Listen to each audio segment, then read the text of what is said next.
right. Welcome back. We are here for The Between Secrets in Lavender, episode 15. I have a bit of a grin on my face because, as usual, the writer's room concept works out well when you try to figure out, how do we explain the disappearance of players? And you get great ideas. So we get to find out what happens to people next time or later on. It's great.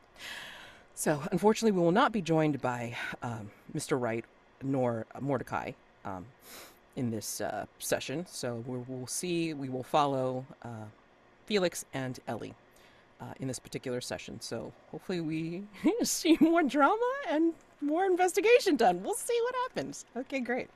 So, where we left you two off is like you had a scene in the kitchen, in the opium niche, and Felix proposed visiting the neighbor for a decent cuppa. So, is that still the plan? That is still the plan, and the hope is that Ellie gets a chance to speak with Lansing alone while Felix attracts all the attention he is owed. I see. Okay. All right. So, just make your way down the street, no real incidents necessarily, except I will say that as you make your way down, maybe you see. I mean, Belgrave Square isn't like a very long street, really.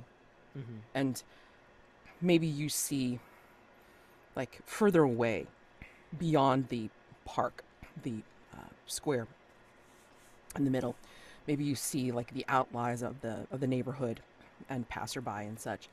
But I think Felix, maybe as you're walking, when you take a glimpse at one direction, maybe towards the street where you had absconded with the one cobblestone, you get a glimpse of the past. You get a glimpse of men in clothing of a different era, perhaps the Stuart era, and they're standing atop a particular embankment, and they're watching as the London that they see is consumed by flames. You get a flashback to perhaps a time when you saw Londinium in flames as well. Or maybe another place that was consumed in flames in a similar fashion. And Ellie, maybe if you try to look further along in a different direction, maybe you see like a slice of the sea, like towards the docks. And as you watch, the docks look as if the ships are falling into disrepair before your eyes, and the docks too are starting to crumble, and there are giant glass towers that start to rise from the sea. These are glimpses that you get as you walk down the street.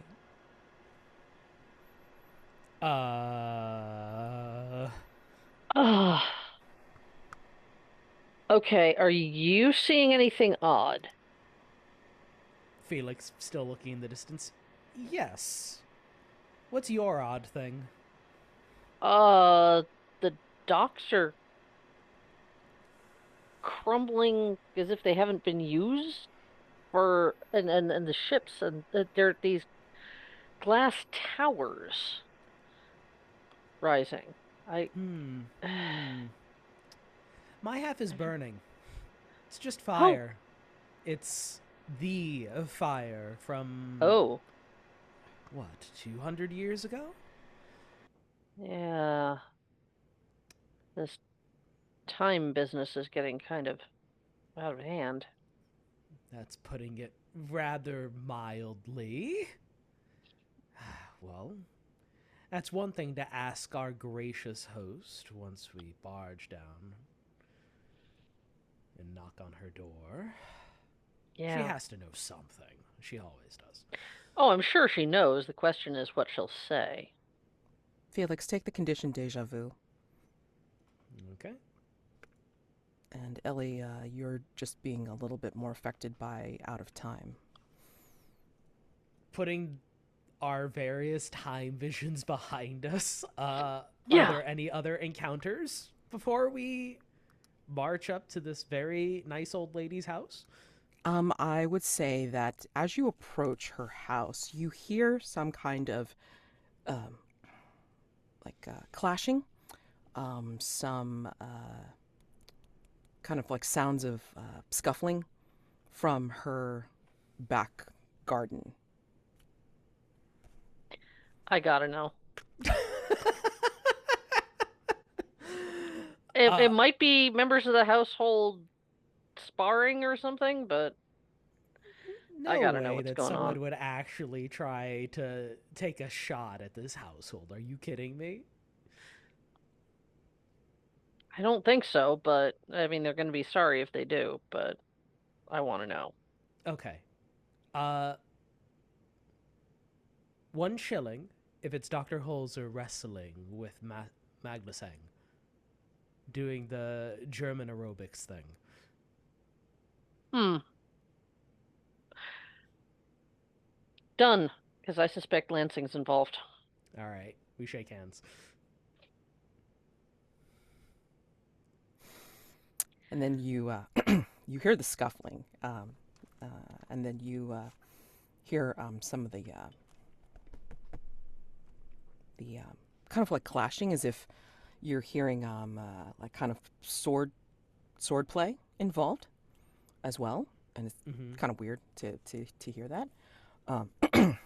And I think as you make your way to the back garden, first off, let me ask you thing. What you of course realize that it's a profusion of flowers and trees as you make your way to the back garden, because She that's has to her get it from that somewhere. she has to get it from Yep. somewhere. Remember, she collects her stuff from her garden.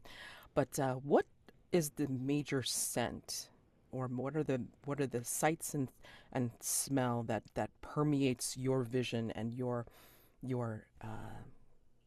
nose um, the most as you make the approach to the garden? And what does it remind you of?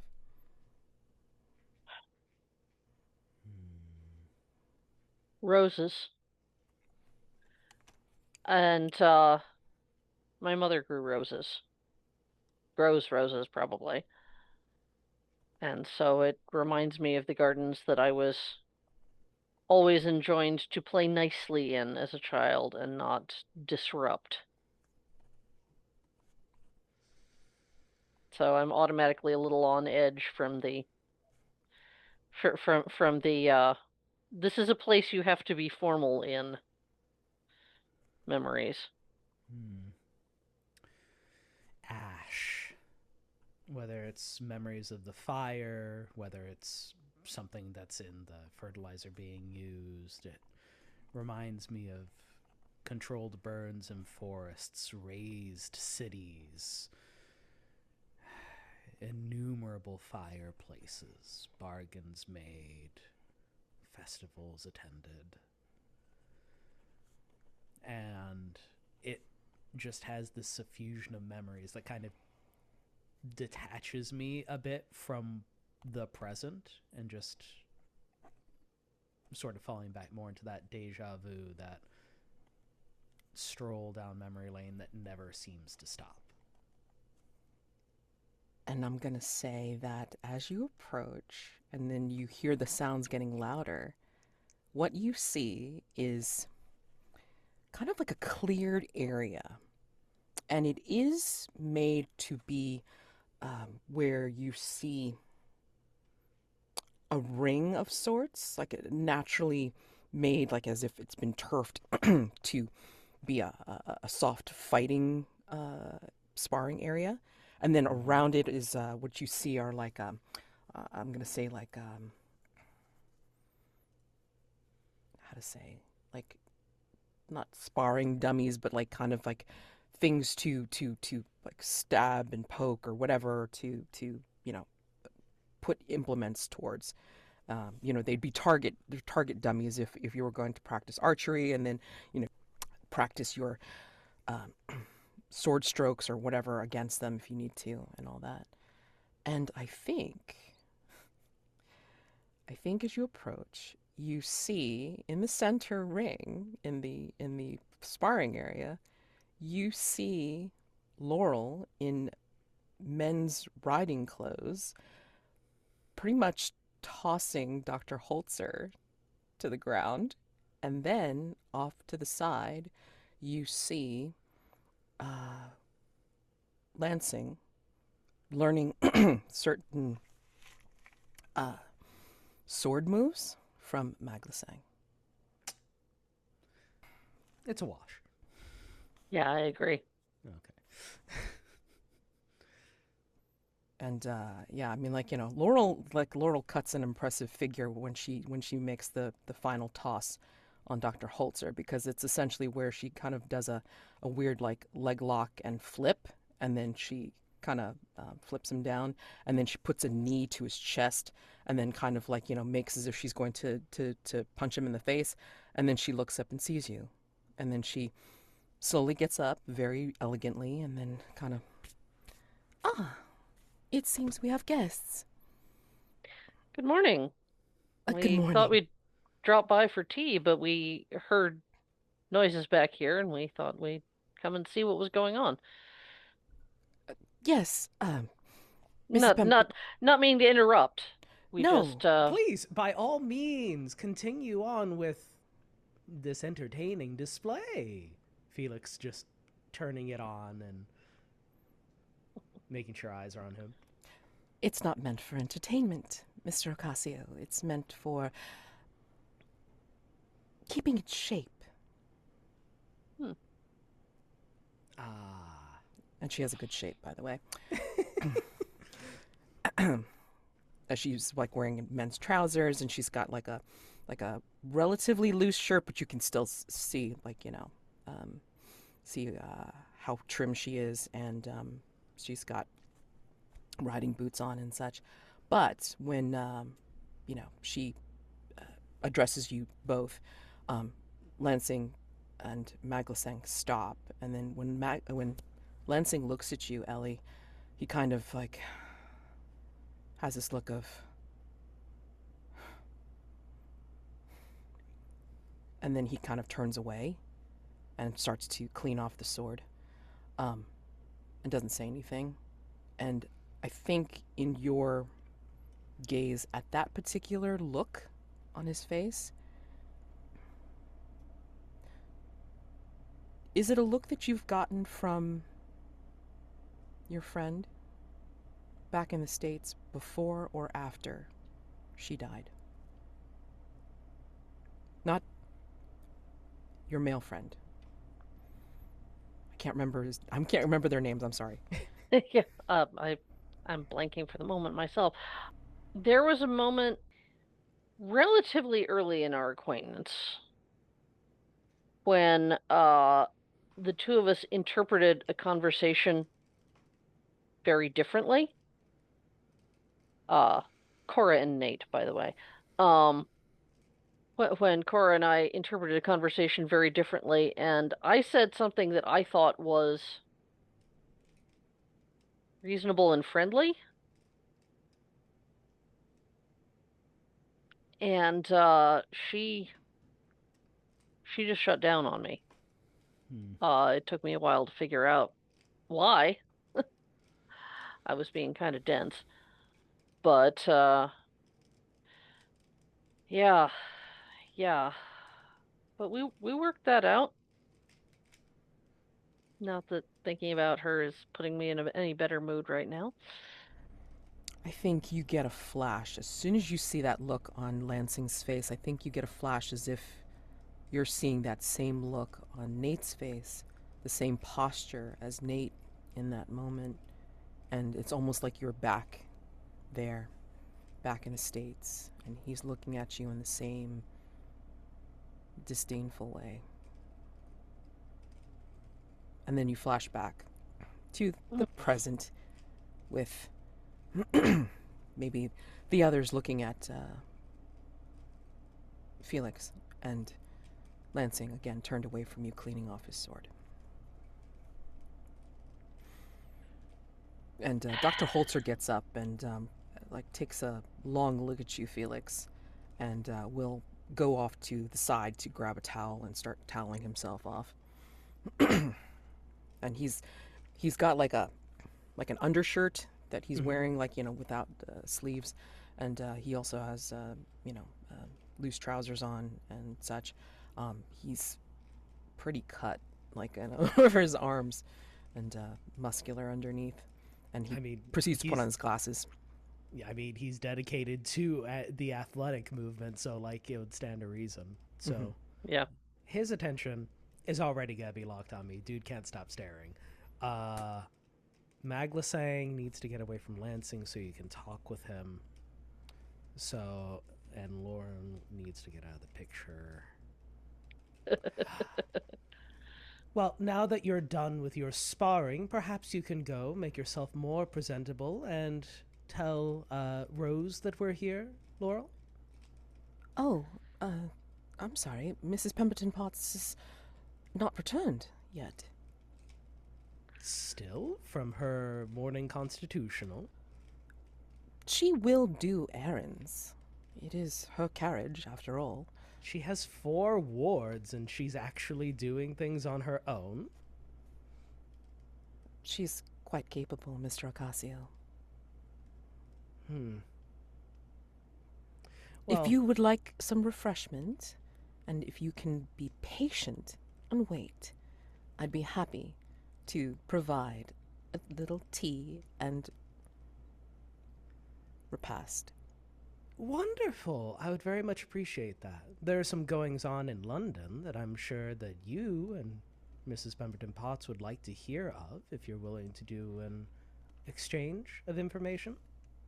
Certainly. I do act as her secretary, and she would appreciate knowing all that's going on. So. And Felix is willing to retract the clause just a little bit so that he and Miss Walton can be civil. And she will pass you and do that thing of where she doesn't take her eyes off of you even as she passes you, and just kind of gives you that quiz look that young ladies do of giving you the up and down. If you will do me the honor of following me, Mr. Ocasio, I In a can moment, seat you. there is a personal inquiry that I must ask of Maglasang on behalf of another member of Hargrave House. And he's wiping down his sword and proceeds to sheath it once it's done, and he will come forward and say, "Yes, how may I help you?" And Felix will look over to Ellie. Miss Fletcher, this is an A-B conversation, if you catch my meaning. Indeed. I'll give you a little space. Thank you. I'm walking over to inspect the swordplay dummies, which puts me closer to Lansing and farther from Felix. And he's not looking at you. Lansing is still fiddling around with all that stuff back there. And Maglasang turns back to you, Felix, and says, "And how may I help you?" This is an inquiry regarding certain attendant, a ward, perhaps, in Hargrave House that I've seen you making eyes at. I have already talked with Mr. Lawrence about Miss Allington. And have you heard the most recent news regarding that situation? What do you mean? I had seen you all this morning, having taken care of Oh, well, if you're in the know, Maglasang, then far be it from me to give you any sort of additional. And Felix will turn around and say, sorry, Miss Walton, it seems as though it was a bit of a waste. I'll follow you promptly. And Felix will follow Miss Walton, leaving Maglasang hanging. And he just gets this like twisted look to his lips, like.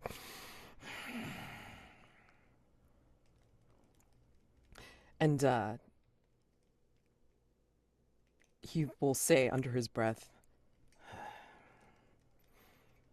"No wonder Mordecai's impatient." And he will follow you into the house, Felix, as you follow Miss Walton. Mm-hmm. And Dr. Holzer is still out in the garden, and will, again, put his glasses on, like, towel himself off, and he's almost as if he's like kind of acting as a chaperone kind of thing, or there to kind of see if he can overhear what you're talking about, Ellie, as he's out there. You tried. You cut off. He's on two the of other them. side of the ring. I mean, Yeah. It is what it is, right? So. Yep. I'm going to walk over to Lansing, and my voice is pitched low enough that I hope Dr. Holzer won't be able to hear exactly what we're saying. Mhm.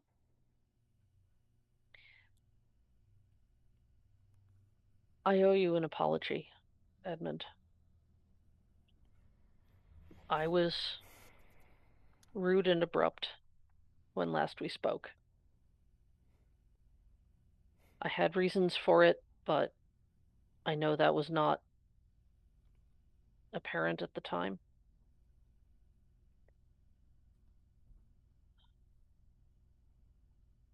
"2 days. I know.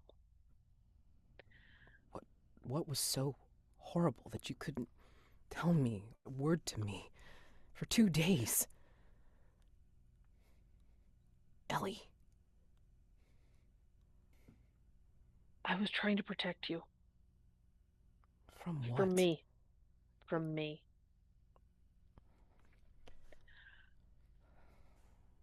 I should not have let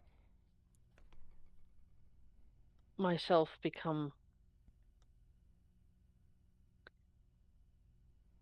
friends, close friends, I hope, with you without giving you some kind of indication of this. Maybe I shouldn't have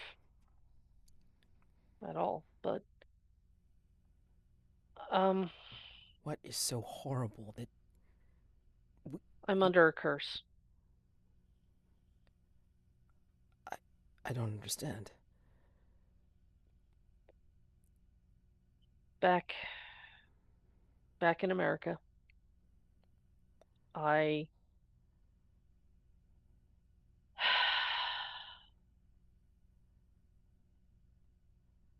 unwittingly put myself in a situation that angered somebody, something. And now I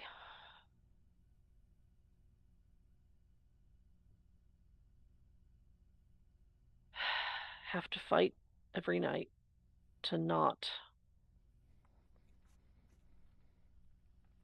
become a danger to the people around me. Your eyes.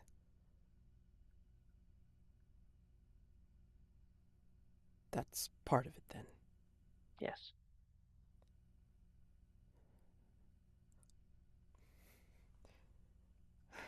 I was losing that fight, and I knew it.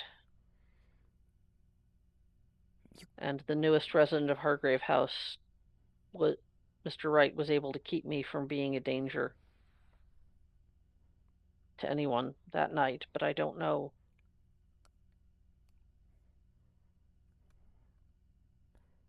I So don't know if that could you work again. trusted your secret, or this, too, a complete stranger, when we fought together. We went I up was against a trying to monster. protect you. If I had if I had killed him, I'd have felt bad in a general sense. But if I'd hurt you,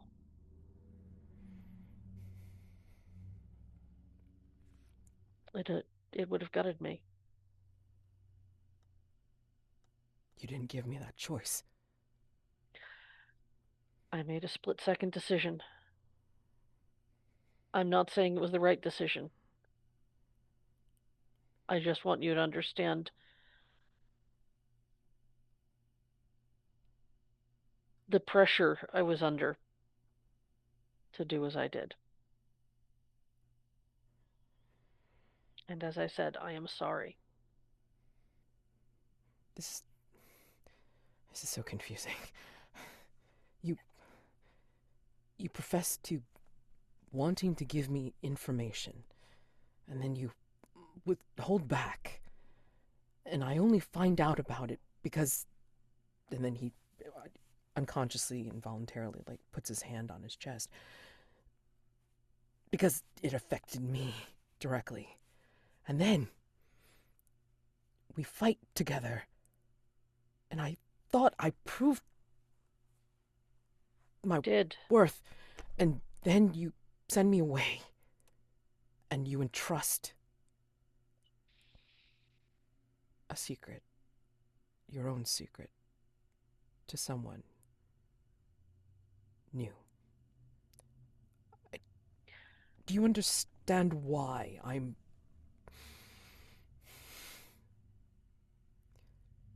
confused? I do. A little angry. Yeah, no, I can see that. Yes. I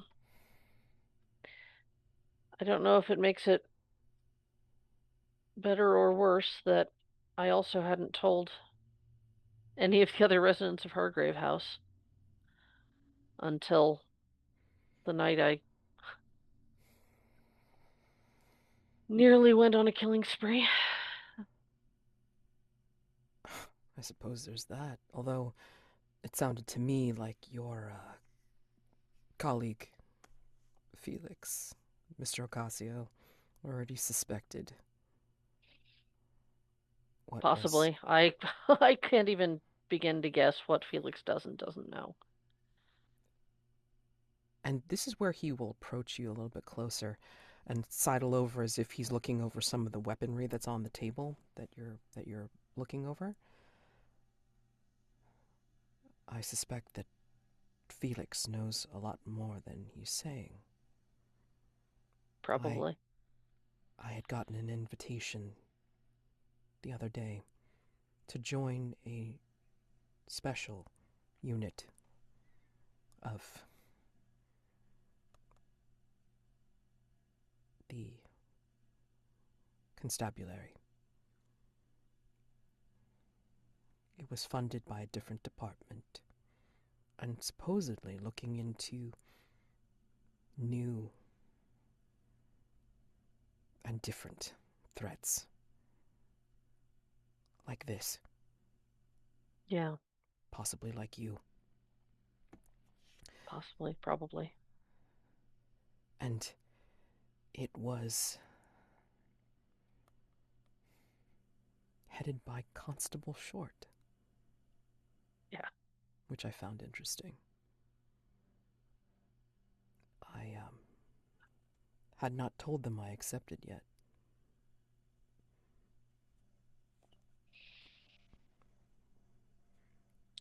Are you planning to?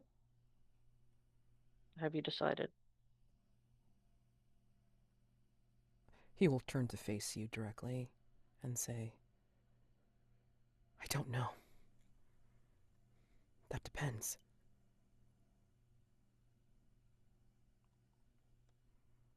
Maglasang had said that you all had gone somewhere to deal with something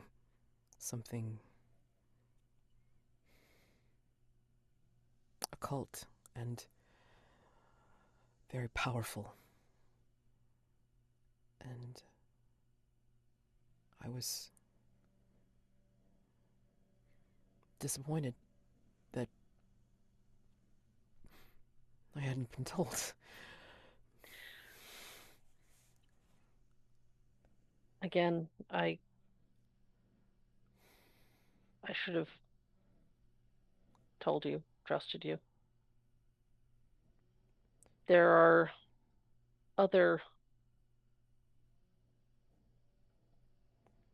considerations at play that I don't think I should talk about here. I would like, if you're willing, to meet with you somewhere else, whether it be Hargrave House, whether it be pub somewhere, something. Don't we get in trouble in pubs? We do have something for record of that, yes. I don't know if I can take it. But to that effect, Mrs. Pemberton-Potts has offered to help prepare me, help train me, which is what you were seeing here. Her other wards seem to be quite talented. Polishing one's combat skills is important, and they do seem quite capable. Yes.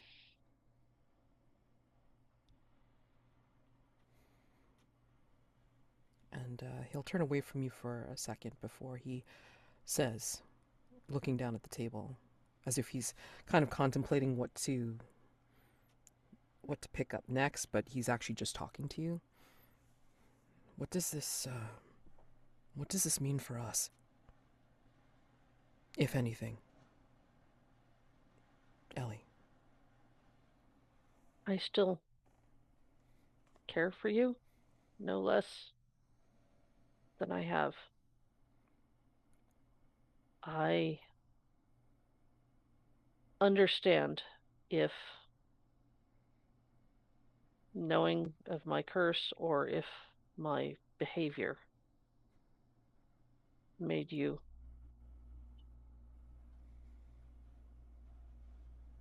reconsider our friendship.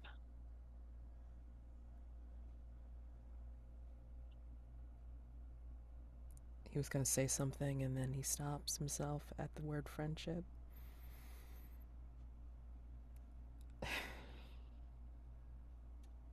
I'm still your friend, Ellie.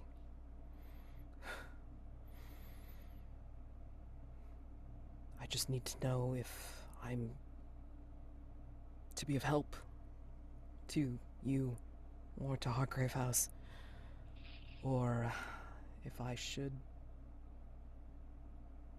No. I need to make these decisions for myself. No one can determine my path except me. That's right. I would not. It would be condescending of me to tell you what you ought to do. I can say what I wish might happen, but I also don't want to put that on you. You have to decide. And he nods. But I do ask that we have another conversation elsewhere before you decide anything final. And another imperceptible nod before you see Dr. Holzer come between you all of a sudden. I think Mr. Lansing needs to continue with his training. Perhaps we Of should have course. some repast. Have some tea. Have some sustenance. And then we can continue. And Very Lansing good. just nods.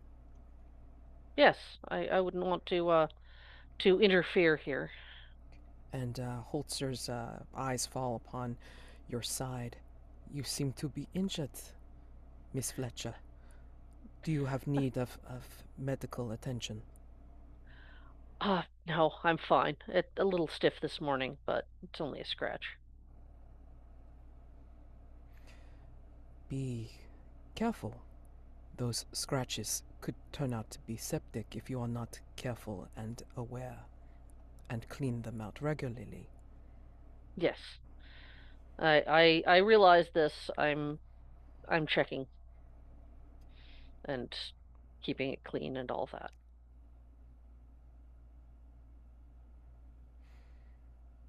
If you have need of my services, please do not hesitate to come speak with me. I have I my appreciate it. I have my supplies in our room here in Mrs. Pemberton-Potts' home. Great. Thank you. And he will nod and give a very pointed look to Lansing. And before Lansing follows him into the house, Lansing will kind of like, settle up next to you, even as Dr. Holzer watches from a distance, and he'll kind of whisper to you above your head, "If you need me to look at your scratch, I'd be happy to help." And then he'll blush and then head off into the house. Trying very hard to keep a straight face.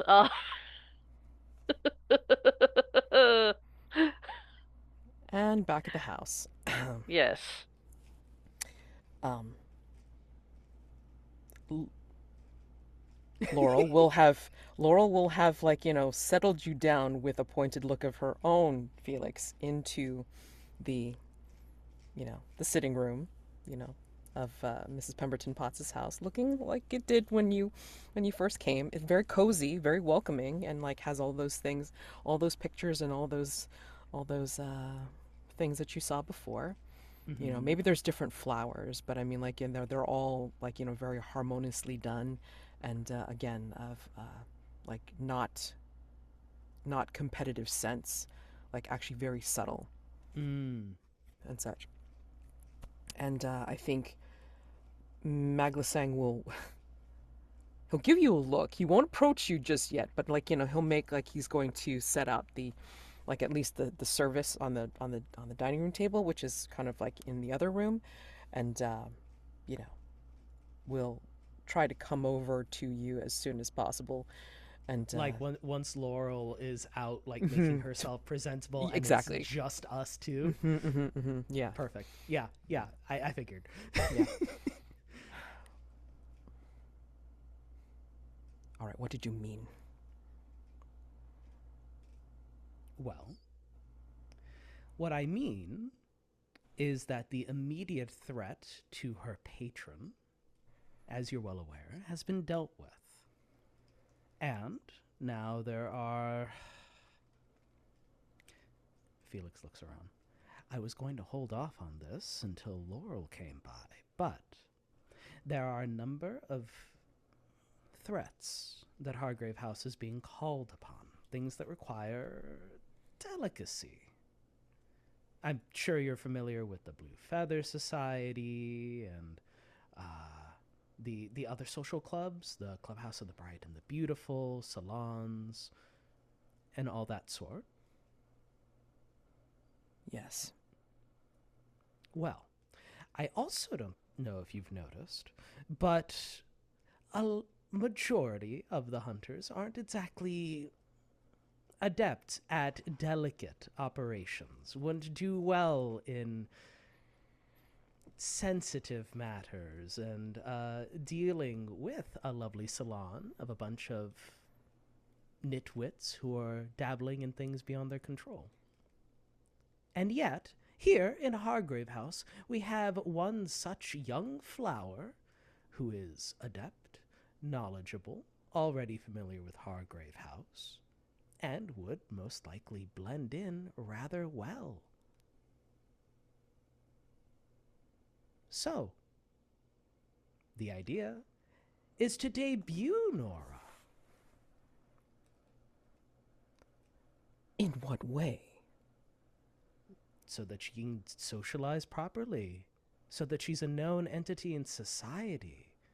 A young lady appearing out of nowhere, with backing of wealth, a woman of mystery, of air. I'm sure someone like that would attract a lot of eyes.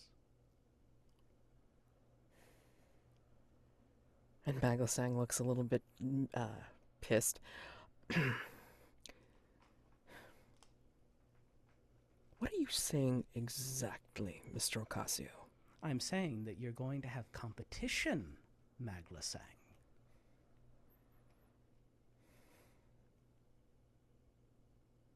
Tell me, what makes you beautiful, Madelancholy?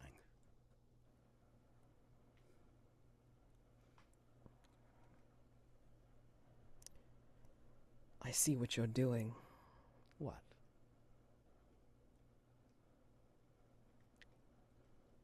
You are calling upon your particular charms.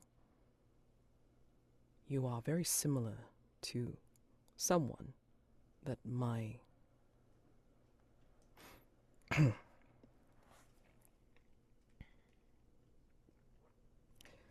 that Mrs. Pemberton-Potts works with, who also uses a certain presence and glamour to work her magic. Felix will do a sharp inhale.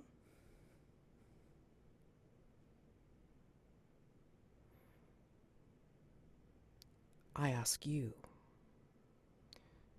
instead of being concerned about other people's beauty, perhaps you should look about what connects certain people together in a pattern. And he looks around. I say this to you because I truly care for Nora, regardless of what any of you may think.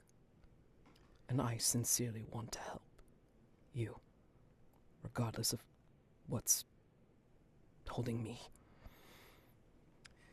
The tension in Felix's demeanor remains, but the playfulness is gone as he leans in and says, "Why do you think I'm even talking to you about this? Information like this is meaningless unless someone cares. And you do. I'm offering you this information freely so you can act appropriately. I ask what's beautiful about you so you can take hold of that and realize that no matter what other competition comes her way, that the thing that makes you, and Felix will poke at his chest, you beautiful, is your greatest asset. I give you this gift so that you have a brighter tomorrow, so that Nora, despite everything that she's had to deal with, has a brighter tomorrow. I give opportunity. The rest, the fallout, that's on you. I don't offer.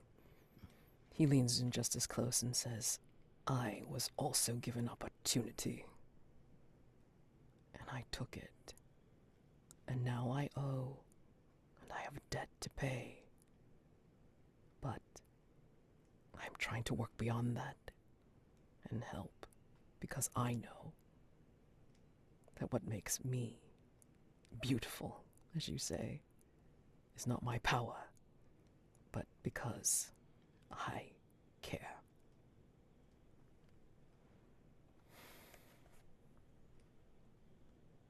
And I think they'll both sort of back off of each other as Laurel probably makes her way down at this point. And then, like, like Maggle saying, takes, like, that kind of, like, more casual, like, seat where, like, he's got, like, one elbow on a thigh and then, like, the other fist on the other thigh, and then just kind of, like, seems like he was just kind of, like, casually sitting there contemplating you with, like, kind of a, it's Mr. Ocasio, whatever. Because if he's watching you to be aware of you, like, kind of guard dogging you, but then, like, it's not what his demeanor was like when he was talking with you, right?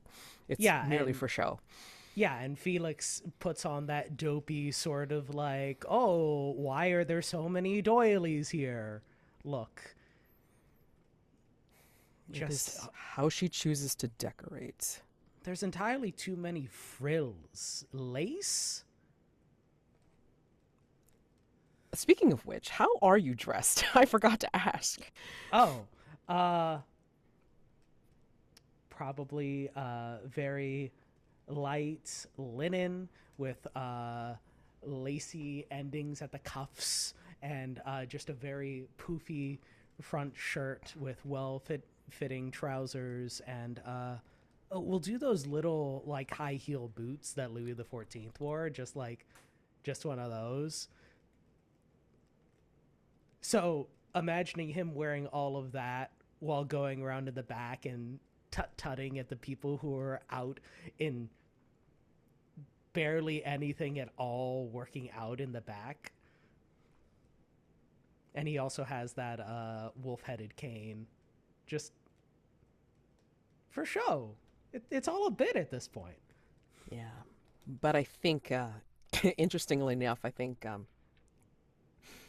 Laurel will take a close look at that now that you're, still, and, like, you've been talking with Madelancholy, but she'll take a close look at that and, kind of give a, somebody will want to take a note of that, not just her. And, yeah, and then I will be ready with the tea in just a few minutes. Thank you.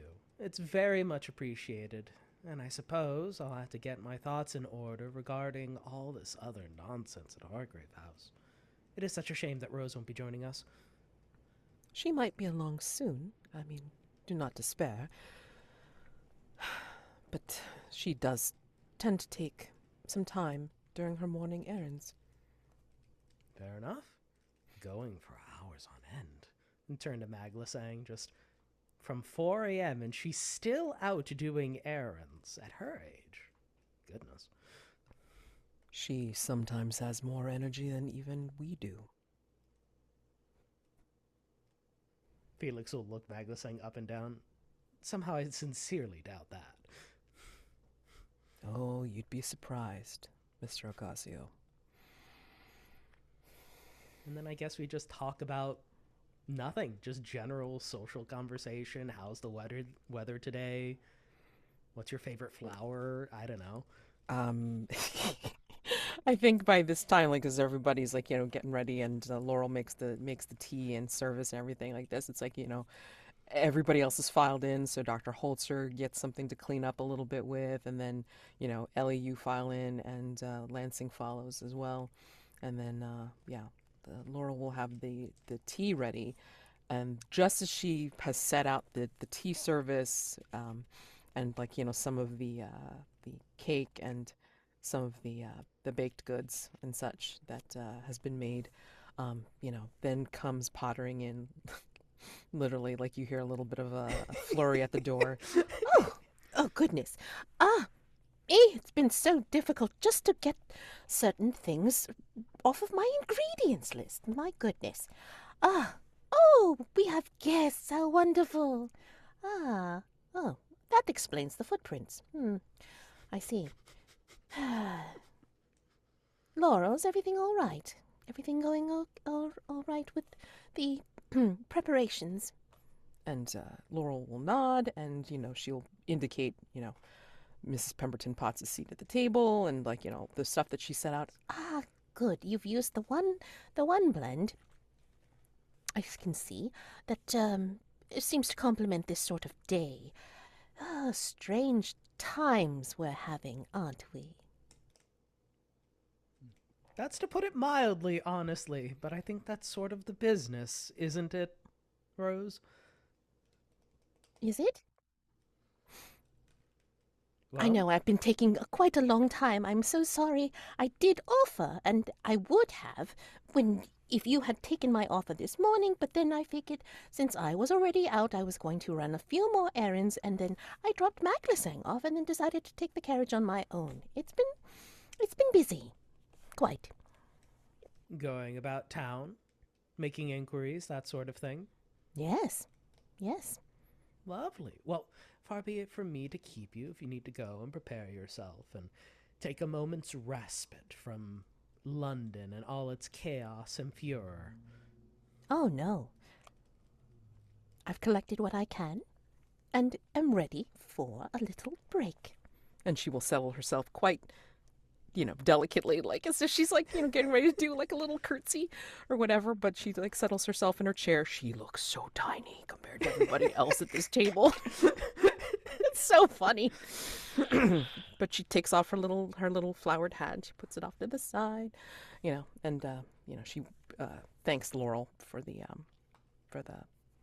stuff that she's already set out. So, are they waiting for inquiries and just... I mean, she's delicately taking sips of tea, and her eyes will dart around the table, just kind of taking you all in as she sips her tea, and then takes nibbles of her cake or whatever, and such. So, Yeah. I guess Felix can jump right into it and ask Dr. Holzer. Do you yes. only dabble in physical investigations, or are you more of a general purpose doctor? Every part of the body.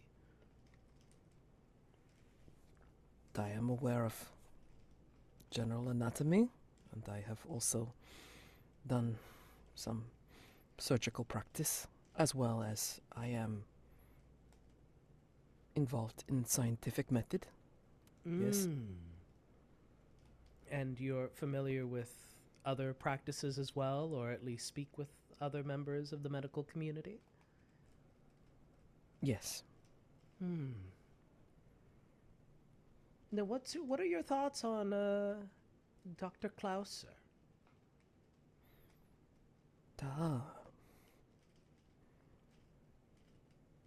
There has been rumors about some of his practices.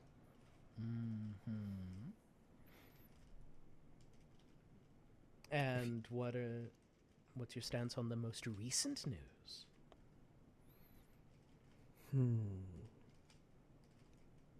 Is there something that is attached to his name directly? Well, a corpse. You haven't heard. Remember, the corpse was just discovered this morning. And as far as we know, the cops haven't found it yet. Yeah, we don't know what happened over at the alley. Yes. Yes, okay. Suffice to say, there's a bit of intrigue surrounding that whole business, and I figured as a medical professional it would be worth asking your opinion, how valid all that is. I am not as versed in the more mental aspects of that profession. Again, I concentrate more on the physical, and he's making signs in the air, the physical effects of the body from surgical and medicinal practice. And what of the philosophy behind it? That you can live a brighter tomorrow by shedding off the remnants of the past. If you want to get some further information from Dr. Holzer, you're going to have to make an information move. 100%. That is Mads. That's why I'm here. You just have to say so. I mean, like, Oh, don't know how okay. much you want to bullshit, I mean, like, you gotta let me know when you're so really earnest about that sort of thing. okay, so if I do want an information move, I would say I want to make Yeah. an information move with presence. Yeah, I mean, like, because we can continue the conversation all day long, but I mean, like, if you definitely want to Jones for a clue, then definitely, like, tell me that you want to information move. I've just figured this would be a great opportunity to say, okay, well, Yes. I would like an information move with presence as I chat him up.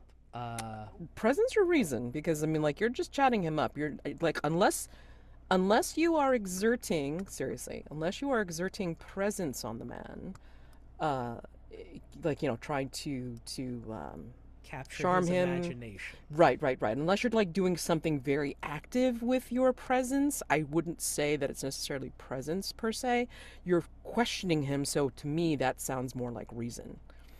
I'm trying to pull him into like a philosophical debate regarding can you really get rid of someone's past to give them a brighter tomorrow? Oh, Past- interesting. Like Felix is gonna exercise his brain just a little bit, if only to paint a picture of, isn't this anathema to everything that you do, Holzer? Engage him emotionally. Just you're all about improving. So the you're body trying to today. give it like a little bit of your influence on the spin on it then. Yes. Okay, gotcha. Okay. Yeah, give a roll to this, but hold on a second. Let me just check something. Most beloved and deja vu are my condition. I think deja vu, simply because you're asking about Dr. Clauser, and since you've seen Dr. Clauser, you might get a little slash of deja vu that may mess you up as you're trying to exert your mojo on Dr. Holzer. So, yeah, I'm gonna call that. And if anything, I mean, you got most beloved, so that's always gonna be like, the backup condition plan. Okay, all right, Right. and I'll keep the disadvantaged roll. Okay. I'm not gonna mark an item. Worst case scenario, I'll mark a mask. But Okay. it's an information move. How bad could it be? An information move in the lion's den. Listen. So true, Which dice is rewarding me? This is an 8 in an information move with the mastermind. Okay. All right. So with an 8, yeah, you're asking him his opinion on Dr. Clauser's line of work. So let me see. And this would be for the Order of Azurized threat. Yeah, let me just double check myself because I can't remember if you have any clues on the board for that at Nope. all. Okay, great. Figure this is probably the least dangerous threat to get them involved with. Yeah. I want them yeah. nowhere near mean times. Gotcha. But you can't help that. That one's a really difficult one to disentangle yourself from at all. Yeah, the deja vu thing is no bueno. No bueno. Yeah. And I think he laughs.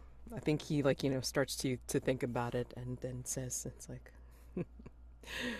well, if you truly want my opinion, I must say that it would be a lot more impartial if I hadn't already heard of stories of how Dr. Clauser has hypnotized people on stage.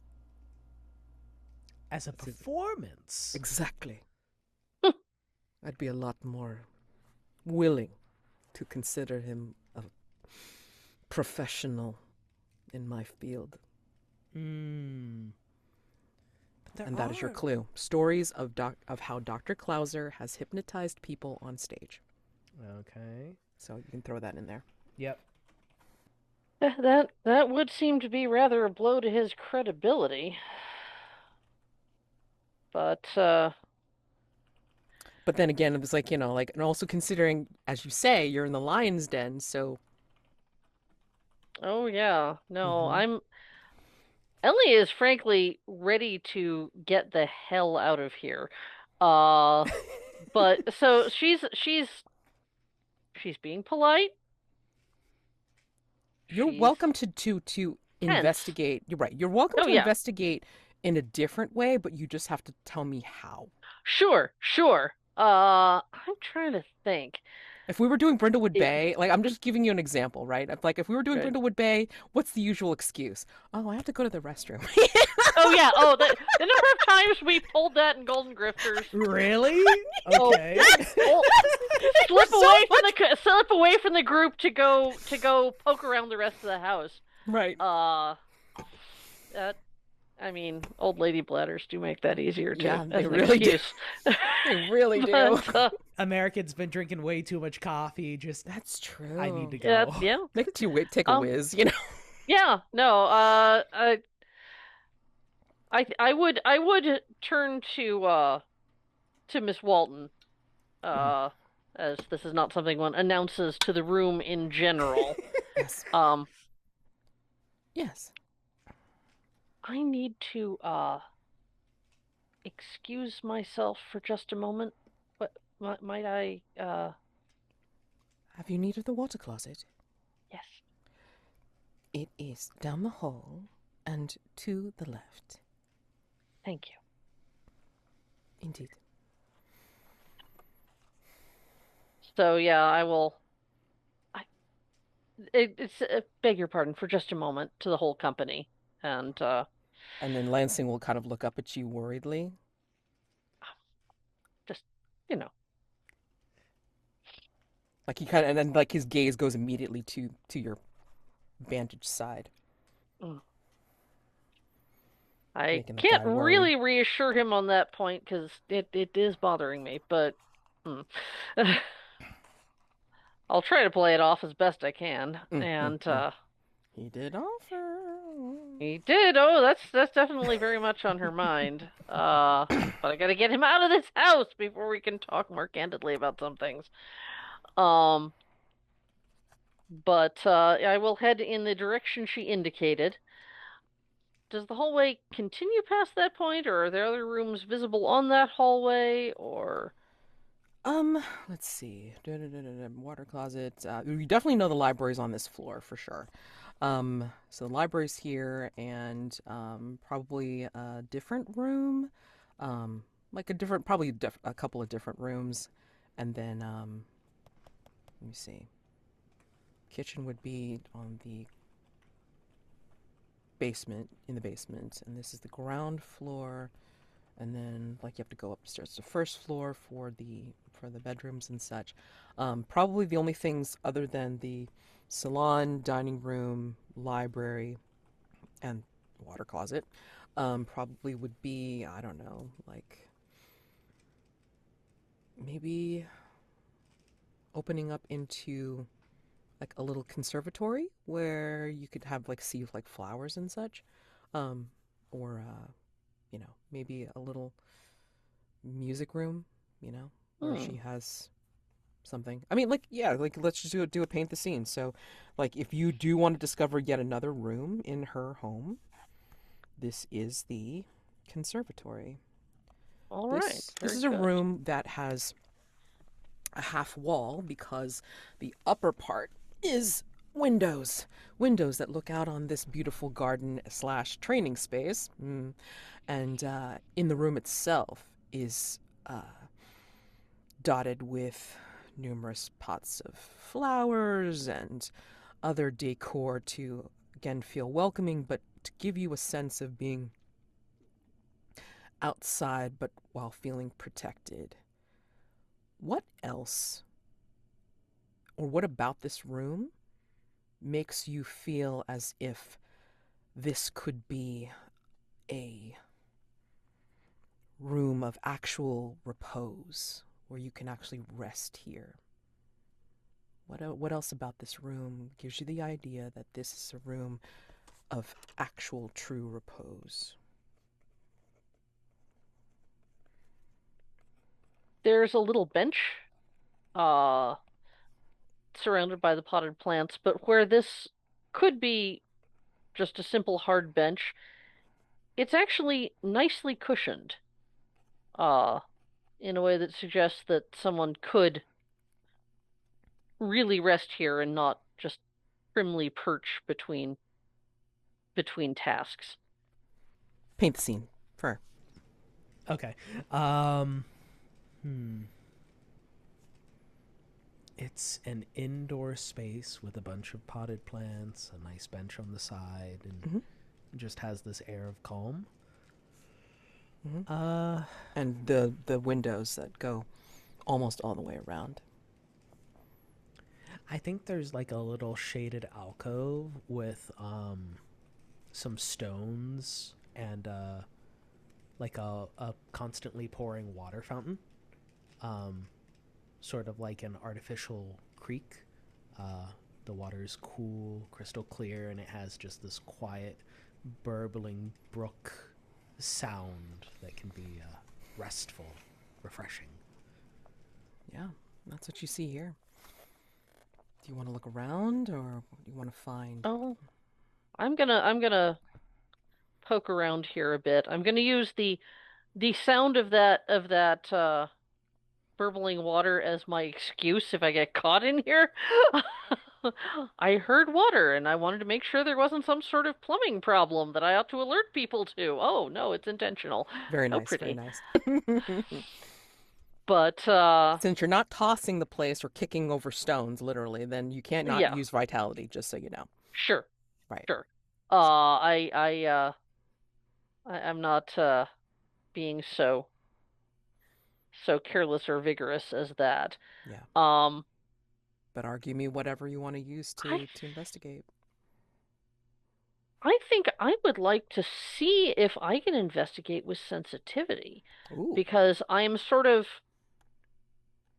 Don't forget moving into the space. don't forget you have a customer. Oh, oh no, that's right. We do have the forest sense, don't Yep. we? Yes, sir. Let's see.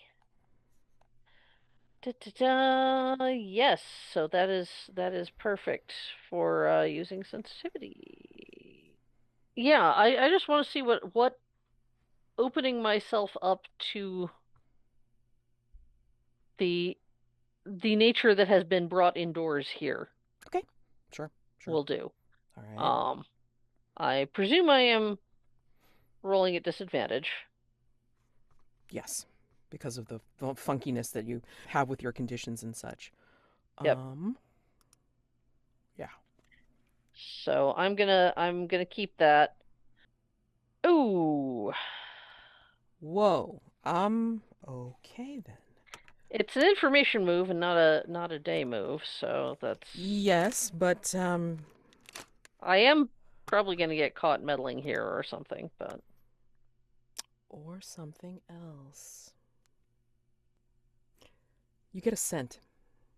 You catch a scent as you're opening up your senses, further senses beyond the usual. But in your mind's olfactory, not in your nose, but your mind's olfactory, you're remembering something. It's impossible. It's impossible that this scent is here. Where were you the last time you were very happy with Cora and Nate? The last happy night that you spent all together? What was the place? What was the verdure, the landscape, you know, the natural flora that was around when you were in this space all together, happy? let's see. I think that would have been it was a pine forest, pinyon pine out in Colorado. The show had moved out that direction, and we had a couple of days off between engagements. And so the three of us had opted to just stop and camp a little while. let the main show move on without us. Yeah, the smell of pinyon pine specifically. It's a distinctive resinous smell that absolutely belongs nowhere in London. You're there. You are transported there. You hear their voices. You're able to touch them again. It's like, Ellie, Ellie, come on. What's with you? Yeah, Just sorry. God, falling God, behind. Come on, let's yeah, go. no, yeah, absolutely. Ellie, come on. We're off, remember? We Yes, don't have to do anything. We don't have to perform for a day or two. Come on, let's enjoy ourselves. yeah. Last one in that bubbling brook. Well, I think you know. And you start seeing her taking off her clothes as she runs to the brook that's up ahead. And you hear the bubbling brook, which strangely matches the bubbling brook that's in Mrs. Pemberton-Potts' conservatory. Mm-hmm. And I think, as we go to break, I think we see this memory of yours. We hear the bubbling brook, and then we kind of fade back into Mrs. Pemberton-Potts' conservatory, and Laurel will kind of look around. She'll go past the water closet and see that it's open and you're not there, and then she'll kind of check into the conservatory and look. Huh. I wonder where she went. She'll go back to the dining room. Oh boy. So, we're going to take a break. 10 minutes. And then when we come back, we'll figure out what the fuck's going on. Yay! Woohoo! Woohoo! All right. So, see you in 10. Yeah, we're going to come back into this with going back to Felix. So you got that little piece of information from Dr. Clauser. I mean, how much you can put store by it, I mean, like, that's up to you. Lansing's, again, like, looking after Ellie going for the water closet, and then maybe a few minutes later, Laurel goes to check up on her. But in the meantime, it's like, Mrs. Pemberton-Potts is, like, engaging you in conversation, Felix. Oh, no. While Madelancholy is looking on, of course. And, So, you seem well rested from your adventure, from whatever you're doing last night. I'm glad you were able to stop by, even if it was at a later time. Of course, you've been so neighborly, and I felt a little bit guilty for turning down your invitation.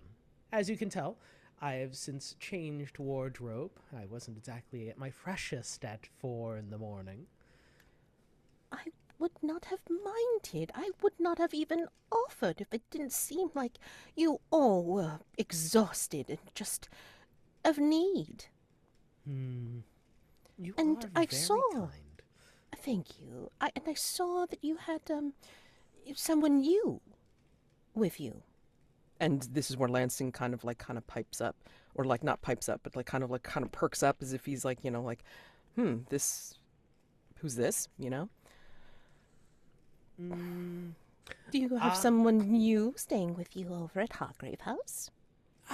Yes, the most recent addition. I'm sorry to say I haven't had much opportunity to speak with the gentleman.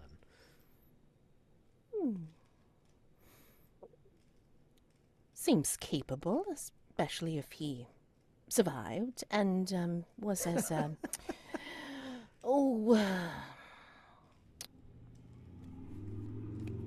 as bloodied as you all. Yes, that is the case.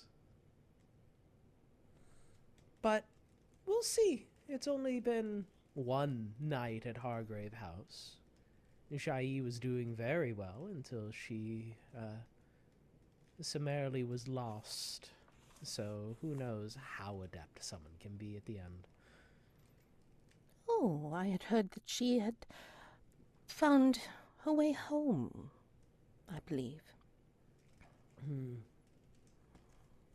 And who knows if this newer gentleman will find his way home wherever that is. I'm not exactly familiar with how Hargrave House vets individuals for this line of work. After all, they invited me. But as you say, I mean, everyone will take opportunity where they can. So true. I was speaking with Madelancholy earlier about opportunity and the like. You've been very kind to your wards, and to Lansing here. Yes. I seemed in need, of course. And then, like, she'll actually, like, pat Lansing's hand, who happens to be sitting next to her, and it's like, Seems in need. The ridiculousness of the constabulary being so close-minded. Yes, their ignorance has been sobering, and it's always a concern that they'll stick their nose somewhere they shouldn't. Like, around, say, Miss Beaumont, who I hear you might be in association with? Oh, I know of her work. Of course, I've seen some of her designs. I mean, aren't they impressive? Oh, yes, I have a pair of gloves myself from her. They're quite lovely. That's wonderful. You appreciate the make, of course. I mean, those materials are not found everywhere. No. Spider silk is quite unique when it comes to being woven in that fashion. Indeed, absolutely. It's not something that you can gather all at once. I mean, goodness. So Would need people will one- pay a pretty penny for those things. More so than anything else at Sable Row. But seems like you two are in a sort of similar line of work, providing aid to the poor unfortunate souls. There are many poor unfortunate souls that need help. You do realize that, don't you? In fact, after training today, I believe we were going to go over to Limehouse and just check on the neighborhood where Mr. Lansing used to walk his beat, if I have the term correctly. And she looks to him, and he kind of nods. Really? Visiting the old stomping grounds for nostalgia's sake? No, actually, to make sure that everything is in order from, well, the business from before. It was left, at least for me, somewhat dangling when I lost my position. I see. Well, I'm sure you'll take Rose over to the Shepherd's Knoll. You're very familiar with it, so... Oh? What is the Shepherd's Knoll? Oh, it's this lovely pub down by Limehouse. Oh, Oh, is that near the Dog and Whistle? That seems to be the more popular one because it's nearer to the docks. Shepherd's Knoll is another one? The Shepherd's Knoll is more for people who are looking for a bit of privacy, something that I figured that you would benefit from, Mrs. Pemberton-Potts. Just a quiet moment around Limehouse, somewhere where you can safely eat and perhaps keep an ear to the ground. Lansing is familiar with it, so he can show you the way. Yes, certainly. Hopefully it will be less eventful than my own visit. And Speaking of, where is Ellie? Oh, goodness. Laurel, can you please check on Miss Fletcher and then make sure that she's all right? Goodness, hopefully there was nothing untoward happening to her. In your home? That would certainly be a shame. We are guests, after all. I figured we would be under your protection. Under your care. For certain. I mean, hospitality rule and all that. I mean, I want to make sure that all of my guests feel comfortable and safe. Especially in our line of work, it's very hard to find a neutral place, a place of safety and care. I'm so glad you think so. As much as I would love to continue, I will have a conversation for forever. Would you like an information move for maybe spider silk, since we were talking about it? Sure. Go ahead. Okay. Presence once more. Yeah. And disadvantage once more. Oh, hell yeah, man. You're like, right. again, you're still sitting in the lion's den. What do you think you're trying to get away with here? The same thing I always get away with, Mads. That is a 5. Trying to take over the world. I regret everything. What the fudge? Oh, wait, hold on. Oh, no, Wait. That's Ellie. That's Ellie. It You didn't roll yet. What are you talking about? Let's roll. Yeah, all right, I'll take that. What the That is- fuck is that? That is triple 6s on my disadvantage roll, so that's a 15. Okay. Here's the thing.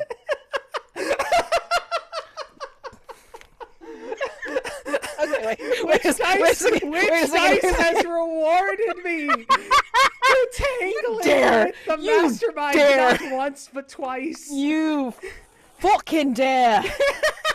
Oh, God As you damn it. said, big swings. I know. Big I did say that, and I admire Witch Dice for responding properly. It's great. So I'm perfectly happy to see that and go, whoa. So basically, what that means is you get like a really good mastermind clue as well as a regular clue. So you want a clue for spider silk, right? Correct. So, how do you want to spin this? What kind of question around spider silk do you want to spin? Literally. Because I also have to make sure that I'm not going to give you the same clue that you got before. It can't necessarily answer the question.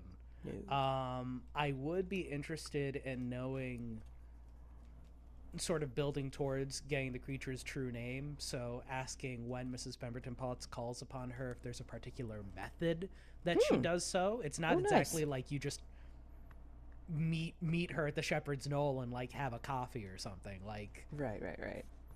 Yeah. Oh, that's interesting. I like that. Okay, hold on. Let me see if I can grab you a clue that kind of like gives that kind of. Ask your question real quick. Like just like how do you want to phrase it there's in so passing conversation? Yeah, there's so few places for safety. It makes one wonder how you're able to speak with associates like the elusive Miss Beaumont. How one calls upon her, it's not exactly as if you can have her meet you at a pub for a lovely drink and the like. Oh, absolutely not. I mean, and also, she's quite busy. She is an artisan. She considers her work very seriously. And so, therefore, I must respect her time, as well as her effort, correct? And so, I try to, if possible,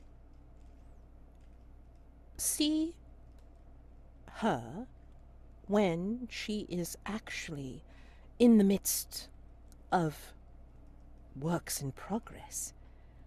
I benefit by getting a sneak preview, and she benefits by, well, I try not to talk anyone's ear off if I can help it.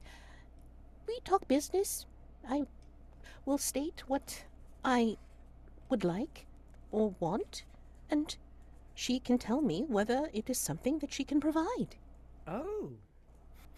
And as she's doing this and she's talking with you, she's taking a lot of things out of her reticule. It's almost like a Mary Poppins kind of thing. The reticule looks so small, but then like she's taking all these papers out. She's got little tchotchkes that she's taking out of it. And one of the things that you spot is a letter. It's kind of crumpled up, but it is a letter from an apothecary. Let me pop this in here. And you see very quickly, because you're so damn talented, Felix, that you're able to read very quickly in your long life. So, a letter of apology from an apothecary, which says that a rare and unusual ingredient is no longer available. Okay. And this is the mastermind clue? No, this is a regular clue from Okay. Spider Silk. Okay. The mastermind clue. Give me a second. I will pull that. And she's telling you this thing about, like, getting the preview and then, like, like talking with Madame Beaumont as she, does her thing. Now, nobody's seen okay, I cannot remember, and I apologize. Nobody's seen the body yet, right? No. Nobody's seen the body yet. Okay. No, nobody's seen the body. I mentioned we're talking about Dr. Cloutzer. No. Richard. God, what's his last name? Sorry, let me look at the thread. Richard Harlow. Sir Richard Harlow. Friend to Hargrave House, talks about Faye and, like, is associated with Spider Silk. I'm gonna let you make this up since the role was so great. So out of character, the mastermind clue is this: something recognizable from the victim killed, from Sir Richard Harlow, basically. What is it? Like, again, friend to Hargrave House, and he's come around to tell you about Fae folklore and all this kind of stuff. And so there's something recognizable from him that somehow is in Mrs. Pemberton-Potts' reticule. Let's see. Well-regarded, eccentric, scholar of folklore. Yeah, vivid specifically Fae storyteller. folklore. Fae folklore and vivid storytelling. If I may, Yeah, go ahead. It's an out of character. To be immediately recognizable as his, it might be something with his coat of arms Ooh. on it. Yeah. Which could be something like a snuff box or some other small impediment that he might have had in his pockets. Mm-hmm. Let's see. I don't know if it's a snuff box per se, but Could like be those a pill box. Yeah, or... like those little circular, like, pill, or like a circular little screw tins or something like that, but it's made of pewter or some other kind of, like, more valuable metal, and it has Sir Richard's coat of arms on it, and that is among the little things that she has that she's been starting to take out and, like, start leaving on the table. So conceivably you surreptitiously see that, Felix, and if you want, you could say that you're, like, so good at palming things that you might sneak it into your possession. I would be glad to do so. If I assume that, like, I'm on my way out, I grab it. Because I can't imagine, like, as she's laying it out, that I pocket it in front of Laurel and Maglasang and, like, in front of her and all her servants. I'm good, Sure. but I don't know if I'm that good. Sure. Absolutely. I mean, with the 15, I mean, like, you can say, you can do what you will with it, but I have the provision in my mastermind clues that, you see something recognizable from victim, and you can add it to your personal quarters. So this would be the explanation for doing so. So it is a mastermind clue as well as being something that you can add to your personal quarters. So Sir Richard Harlow's pewter tin, or a pewter tin with Sir Richard Harlow's coat of arms. Correct.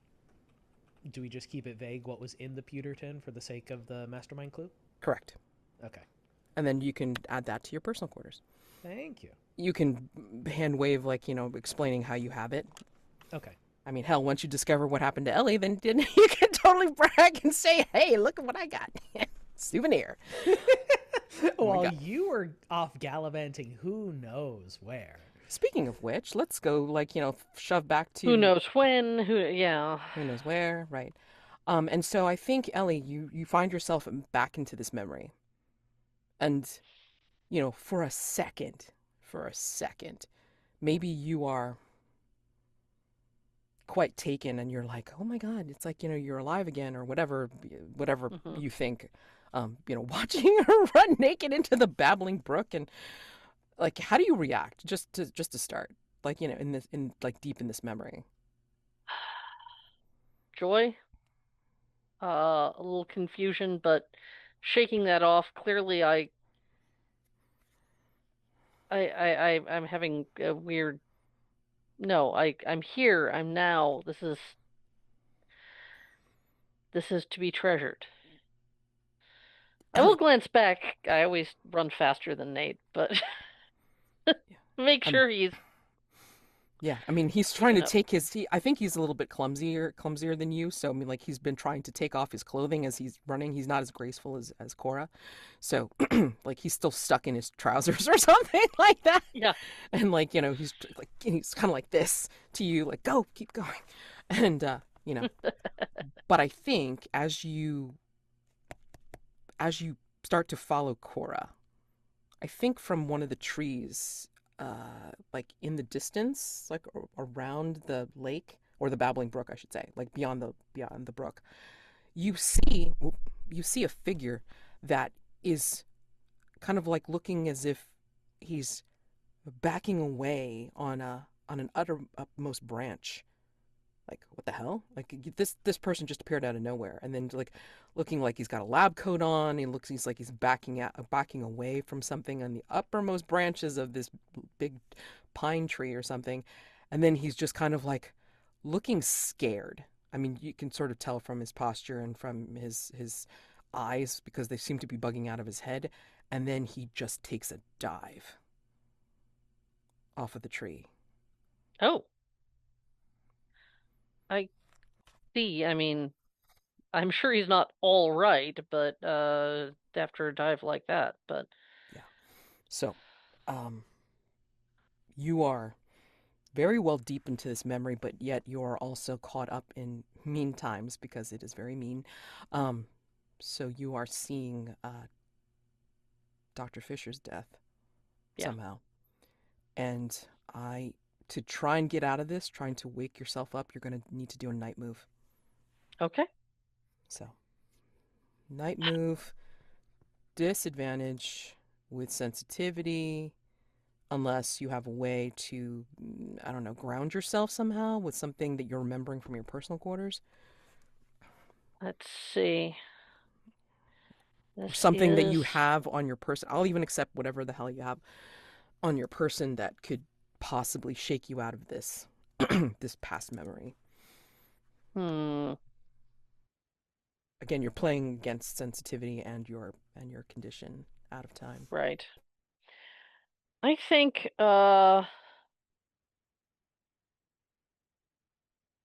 you know what I think is gonna ground me is actually something I just acquired.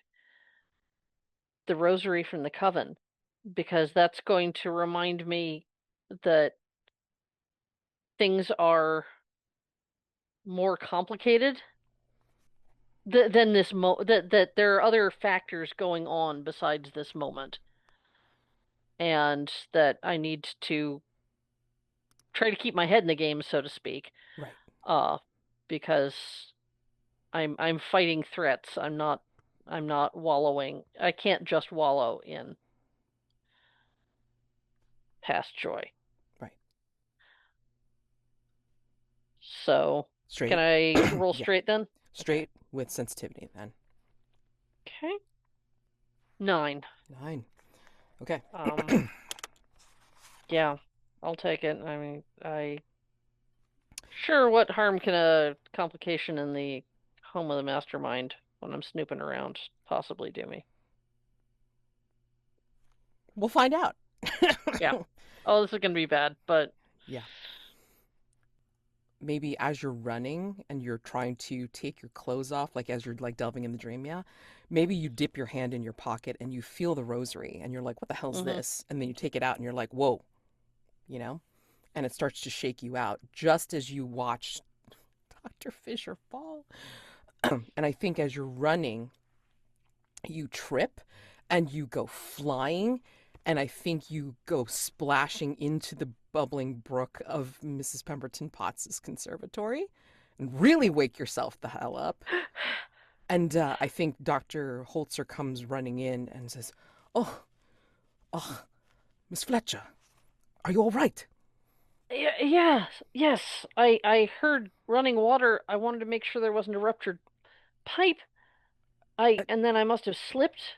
And his face is really close to yours as he's bending over you, and like he's got your face in one hand, and he's got his hand near the cut on your rib.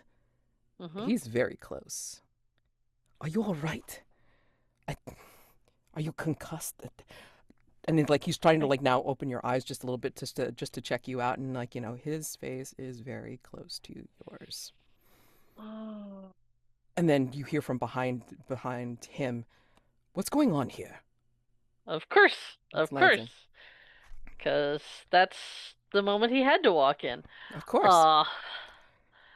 And Are Dr. Holzer does not turn around. He's still very close to you, checking you out, and he just says, and you feel his breath on your face. This is, "She might be concussed. I am making sure she is all right." are my pupils the same? Yes. All right. Yeah, no, I think I'm all right. I just kind of. This does not seem like it is a mere scratch. Are you sure you do not want me to take a look? No, it's fine. But thank And you. I repeat myself, what are you doing? Lansing's getting closer.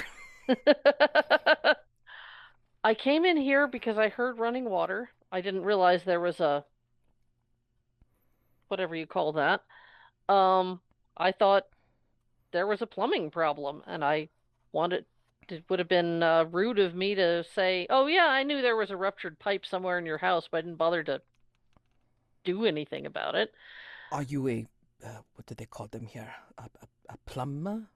No, I just thought if I could say, I heard running water and there's water in that room there, that would be more useful than just, I heard water and I just wandered on past. And then Lansing will, like, come by and won't touch Holzer, but will, like, come by and actually will, take your hand and help you up very firmly. Yes, I am reaching for his hand. Okay. And yeah.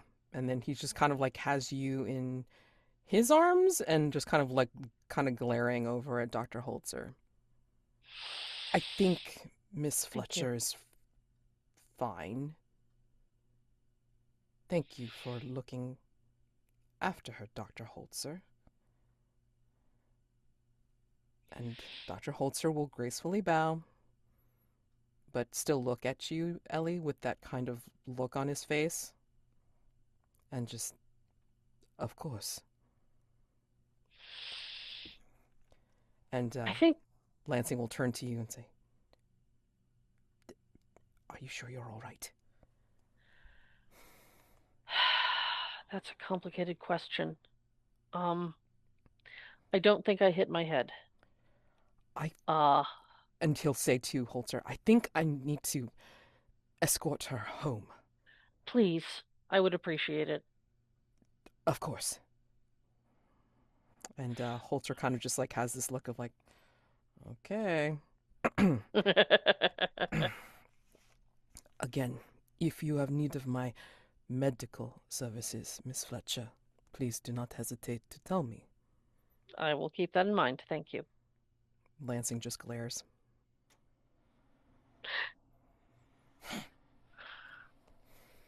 It's cute when he's jealous. And, Not saying that to him, certainly, just thinking it. Right.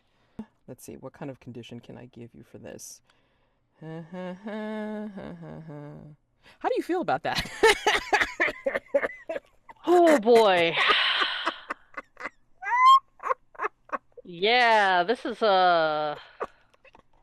complicated set of feelings because I've just been reminded of a happy past that is very much gone and cannot be brought back, and a happy potential present that is currently in a somewhat rocky state. And oh boy, how to describe that feeling?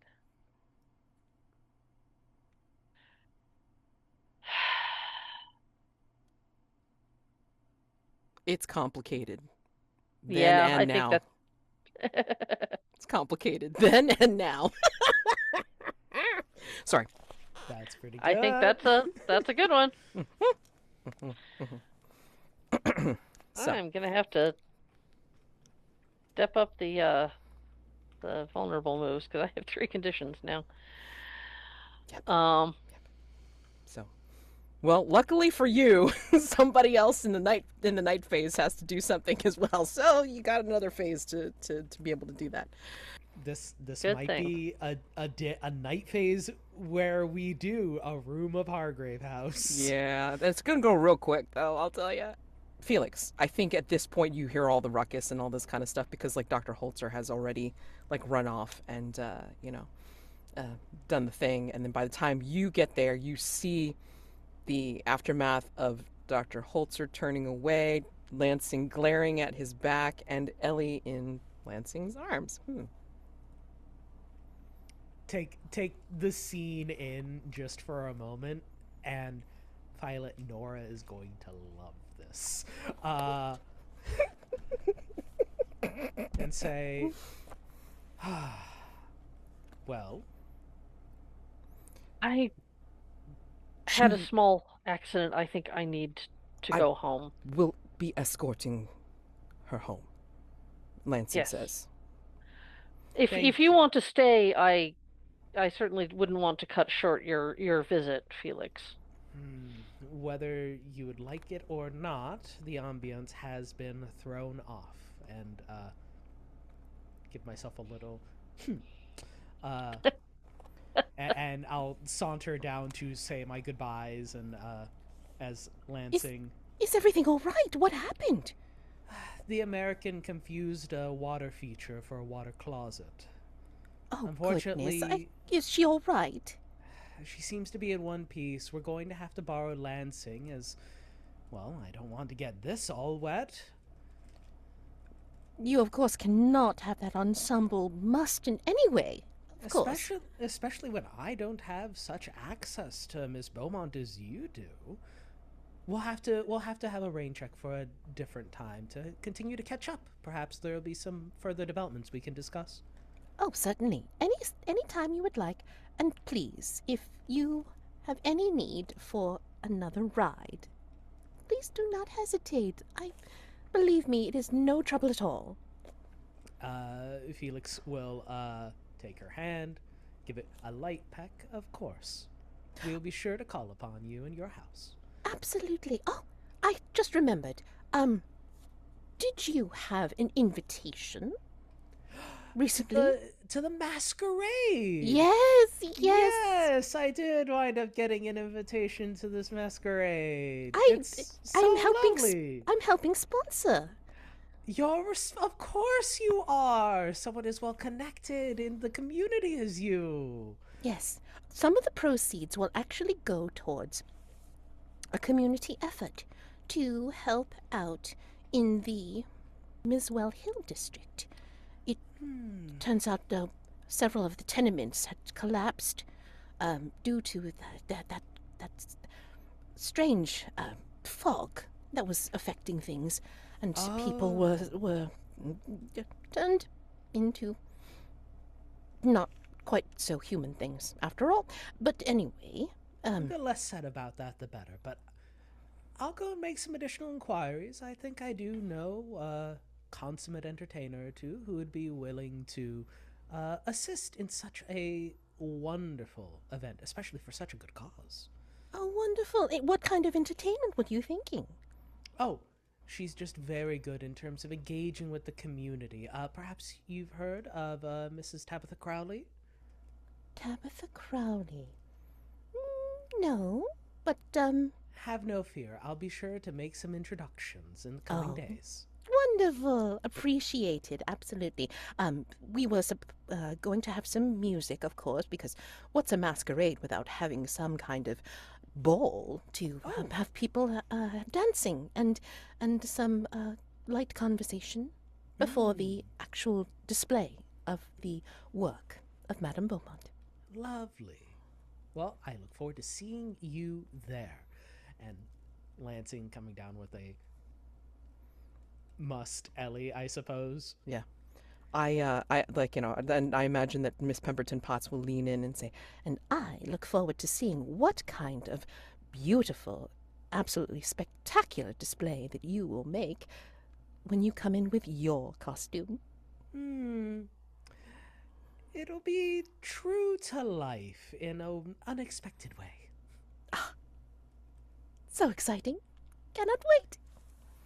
And we'll say our goodbyes. And are they going to let us leave with Oh. Lansing, or is Yeah. he going to have an escort? oh, no, no, no. He's like, holding on to Ellie by, like one arm around the shoulder, one hand in her hand. And, he'll kind of call out behind him. It's like, I'll just be escorting Miss Fletcher. I should be back a little bit later. And Madelancholy's like, kind of like looking pensive, but not disapproving at all. And then Laurel and Dr. Holzer have very neutral expressions on their faces as they watch you both leave. And Miss Pemberton-Potts has that very pleasant smile remaining on her face. Yeah, she always does. Of course. I'm a little worried about the day we see her without that smile, because it's not going to be a good day. Well, we'll be sure to have you back by curfew, old boy. I don't have a curfew. I mean, you're checking in with grandmother dear over there, making sure that she knows where you're going. Please. Grown man or not. And we'll... She's taken me in, Felix. And Felix will walk a little bit ahead, giving them some additional space to talk. And Yeah. Oh, I think I should be getting a clue as well, Oh, okay. because I did get a mixed result. Okay. So So on, this on is that for, move. what do you think? Oh no, it was I had yeah. It was night move. No, it was the night move that I got the. Never mind. Yeah. I was starting to I was going to meddle and then got caught up in the effects. Never mind. Yeah. If you had done okay, then we would have said sure, like you would have gotten a clue and everything like that, but you Right, didn't. but yeah, no, that was You that was didn't. yeah. That was so good. Oh goodness. Oh goodness. Now I just want to remind you, you could conceivably have, I know they say that only one vulnerable move, blah blah blah, but honestly, I mean, I'm only counting that for like PC to PC. Like if you want to have a vulnerable move with Lansing, but risk making it a day move, you totally can. You at least clear a condition, but you're just going to risk trouble. And say, oh, by the way, did I mention that I'm an opium addict on this day when I'm also You're all like these been other like things. been hiding so many freaking secrets. It is up to you what the hell, how complicated you want your life. It's already complicated. What do you want? Gotta do something. I mean, and we can even jump cut to where he helps you with the rib cut.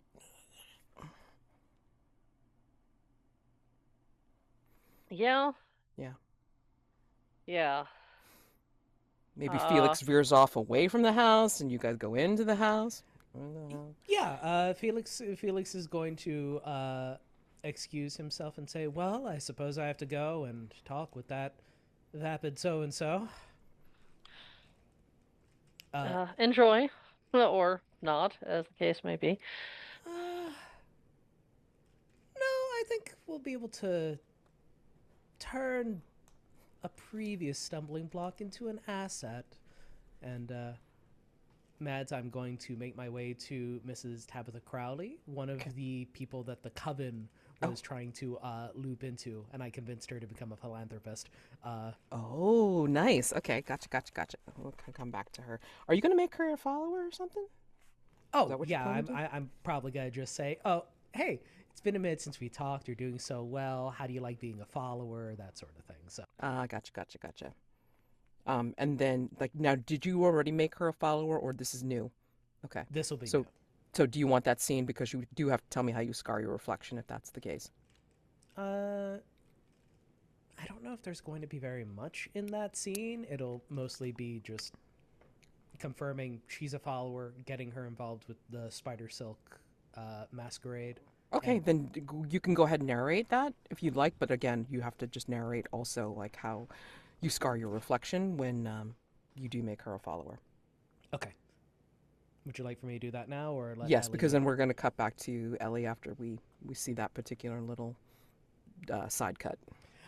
The camera follows Felix for a moment, stepping out of a carriage into the lovely estate. I don't remember. We described it previously. It's a bright and airy place. It has tons of family portraits, thick carpets, well worn couches. And there's a day party going on. Just she's raising funds among the high members of society for some local community effort, probably restoring a burned building or something.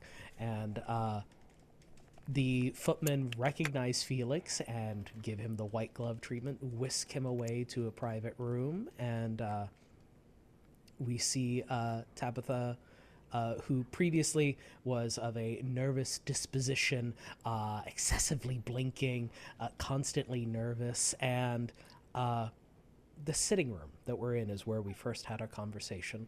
There are family portraits there, but there's more portraits of herself now. She's a little bit more confident, a little bit more controlled. The attention looks good on her. And I think that as they speak, we don't hear their discussion, but she takes a knee in front of him, and he bestows on her his favor, just a kind gift, lifts her up.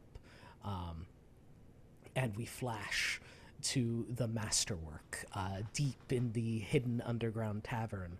And we see her face there, jubilant in ecstasy, where as opposed to grabbing material wealth like everyone else, it's her being lifted up by other people who are scrabbling to grab their own gains, and her just not realizing how precarious her position is. If the people below her fall, then she'll tumble all the way down the pile of wealth herself.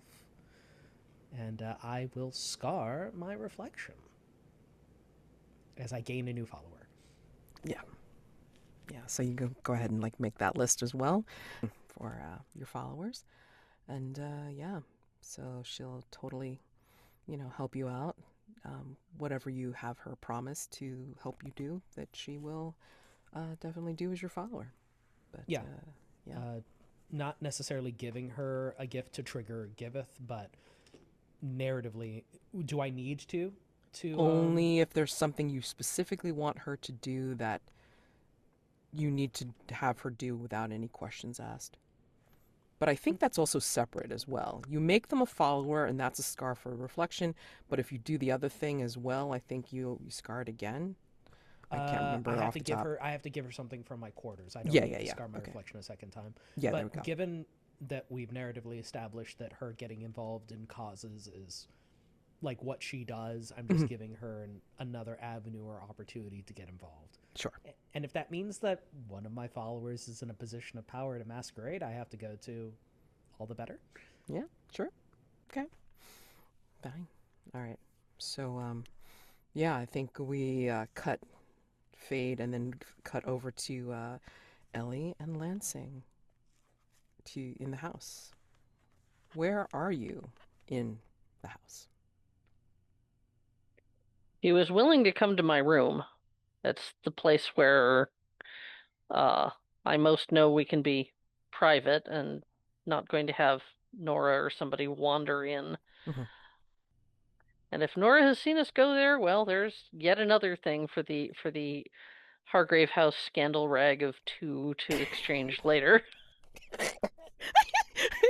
Did we establish the chalkboard yet? Or what? I'm just like rewatching that for last time. The chalkboard for the Wright brothers and for everybody else. Anyway, But yeah, I am. As we got away from Miss Pemberton-Potts, I both stopped being quite so fragile flower needing to be supported, but also admitting a little more how much the ribs hurt and how I move. Um, I've seen this kind of injury when we had riot down at the dock. Are you sure you didn't want...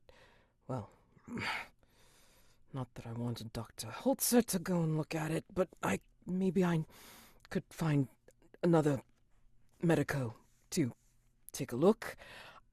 if I just keep it properly clean and bandaged, I'm sure it'll be fine. Yeah, let me. And then maybe you have like a ewer of water, like in your room, and like some clean towels, and then he'll kind of like move away some of the sodden bandages and such and so forth, Yeah. and he'll take care of you. He's got a very gentle touch, and he's just trying to be very careful about like not like disturbing it in any way, but hmm definitely cleaning it off because you can only do so much by yourself. You didn't ask Oh yeah, any that's a help. terrible, terrible spot to try to bandage yourself. Yeah, exactly.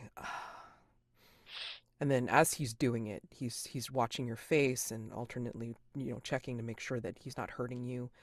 hmm I wish you had told me. I At least if you had given me the choice, I wouldn't feel so frustrated. No, I understand that. I was panicking, honestly.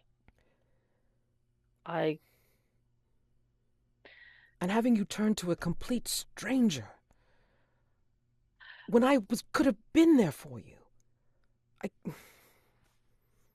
Do you know how that feels?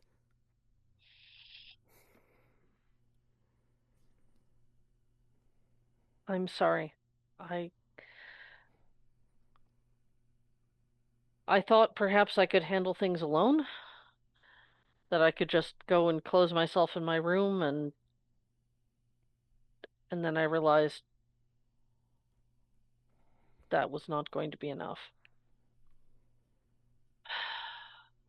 And at So, that point I looked for whoever was handy and I would have asked Felix or Mordecai.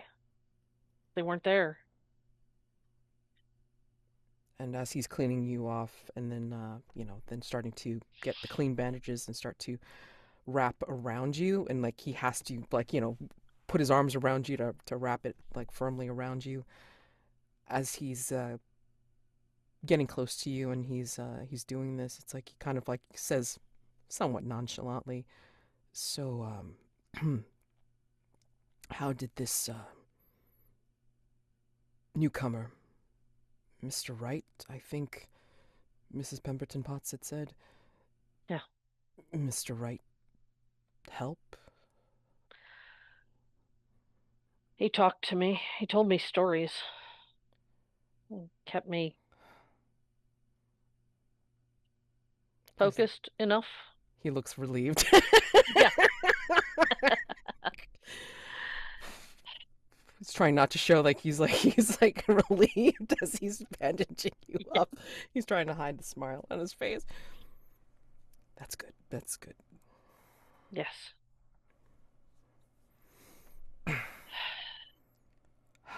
And then he like kind of folds it in and then just makes sure that it's tight enough, but not so tight it's going to be restrictive. And then he puts his arms around your ribs. And he's not going to take them away yet, and just say, "Is that all right?" Yes. Hand on his cheek. Thank you. Do you want me to help? Do you want my help?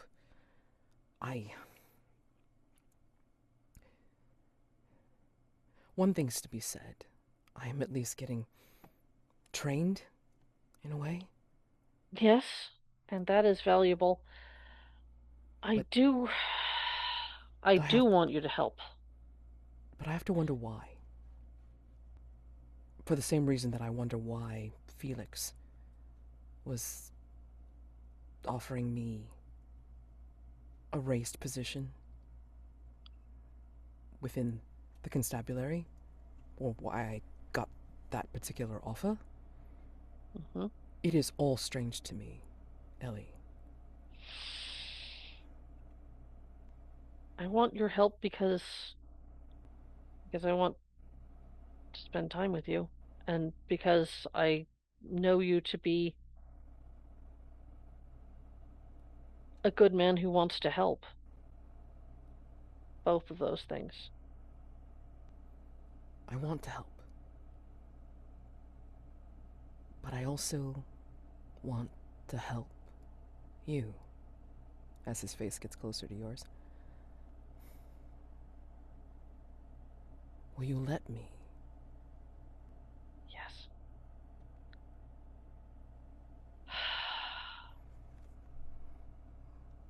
This is an awkward thing. But would you be,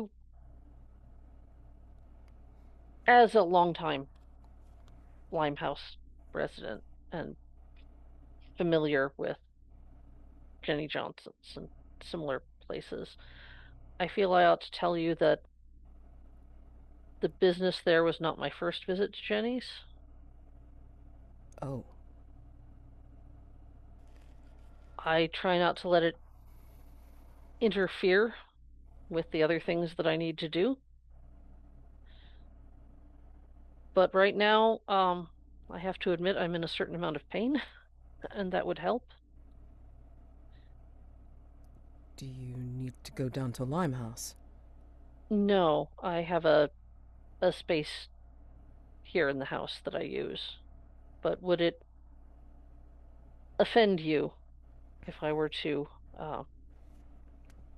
partake while we keep talking? I understand about needing some solace of a sort to get through. I would wish that you not indulge too much. That Yes, you are no. incapacitated. No, certainly. Is there any other way that I could help ease the pain?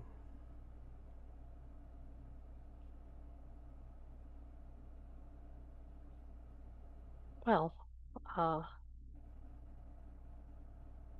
pleasant company is certainly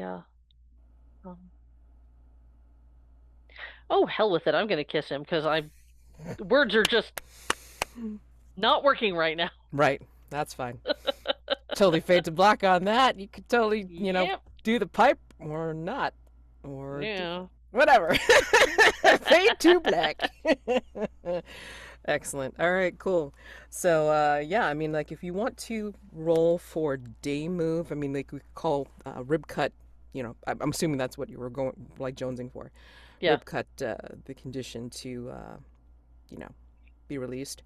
And then, yeah, just go for day move because, like, something's going to happen. And, like, we can cut over to Felix to see what Felix wants to do and then end on yet another day weirdness.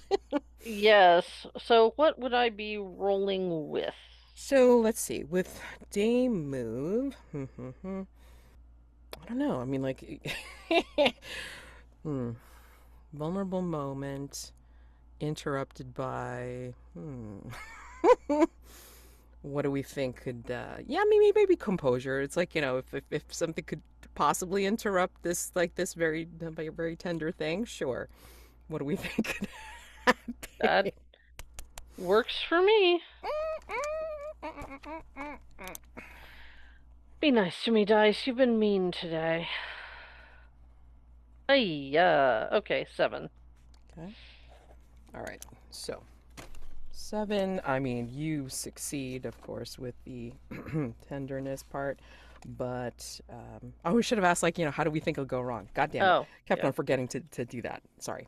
Especially with the night move too. I should have Yeah, made that should- very clear. yeah. But I was just trying to make sure that you could either get in or out of the memory, because it was so entrenched in at a time. Could the complication, rather than it being a condition, Yeah. be that this whole thing will get back to Mrs. Pemberton-Potts by Nora being a snoop, Nora telling everything she hears to Maglasang, and Maglasang being a servant of the Mastermind, and then that could escalate any further tensions between Lansing and that household? Yeah.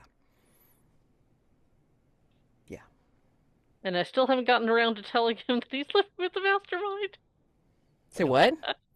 I still haven't gotten around to telling him, by the way, your benefactor is our nemesis.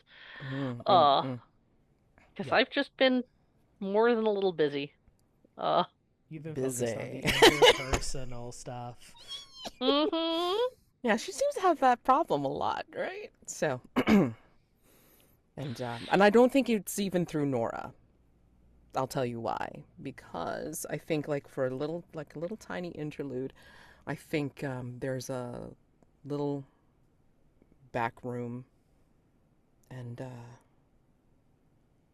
we see the glow of something in this dark room, and Maglasang's looking, and the glow of the thing is on his face, but we see kind of like moving images, like, reflected, and Mrs. Pemberton-Potts will come in and say, And what do we see here, Maglasang? and he kind of, like, she doesn't see his face, but we do in the camera, and we see, like, him, like, just wanting to stay neutral, not wanting to say anything, and just kind of stepping aside, and then just kind of showing her. And then a slow smile, like, comes across her face as she sees the scene that unfolds in front of her. And she just says, So. We do not have to have him be completely away from their influence, but we can add a little influence of our own. Nice to see that things are going as I expected. Thank you, Maglasang. and she will step out of the room as he turns back to the crystal and kind of shakes his head, but then proceeds to do, like, a couple of gestures, and the glow dissipates. Whatever it is. Mm-hmm. So, Felix, where do we think you are after Tabitha Crowley? Paying a visit to the Blue Feather Society. I got a one-track mind, and it's talking with rich people about the Spider Lady. Sure. Okay. Blue Feather Society. That is the Adam Beaumont. Let me see. Let me get there.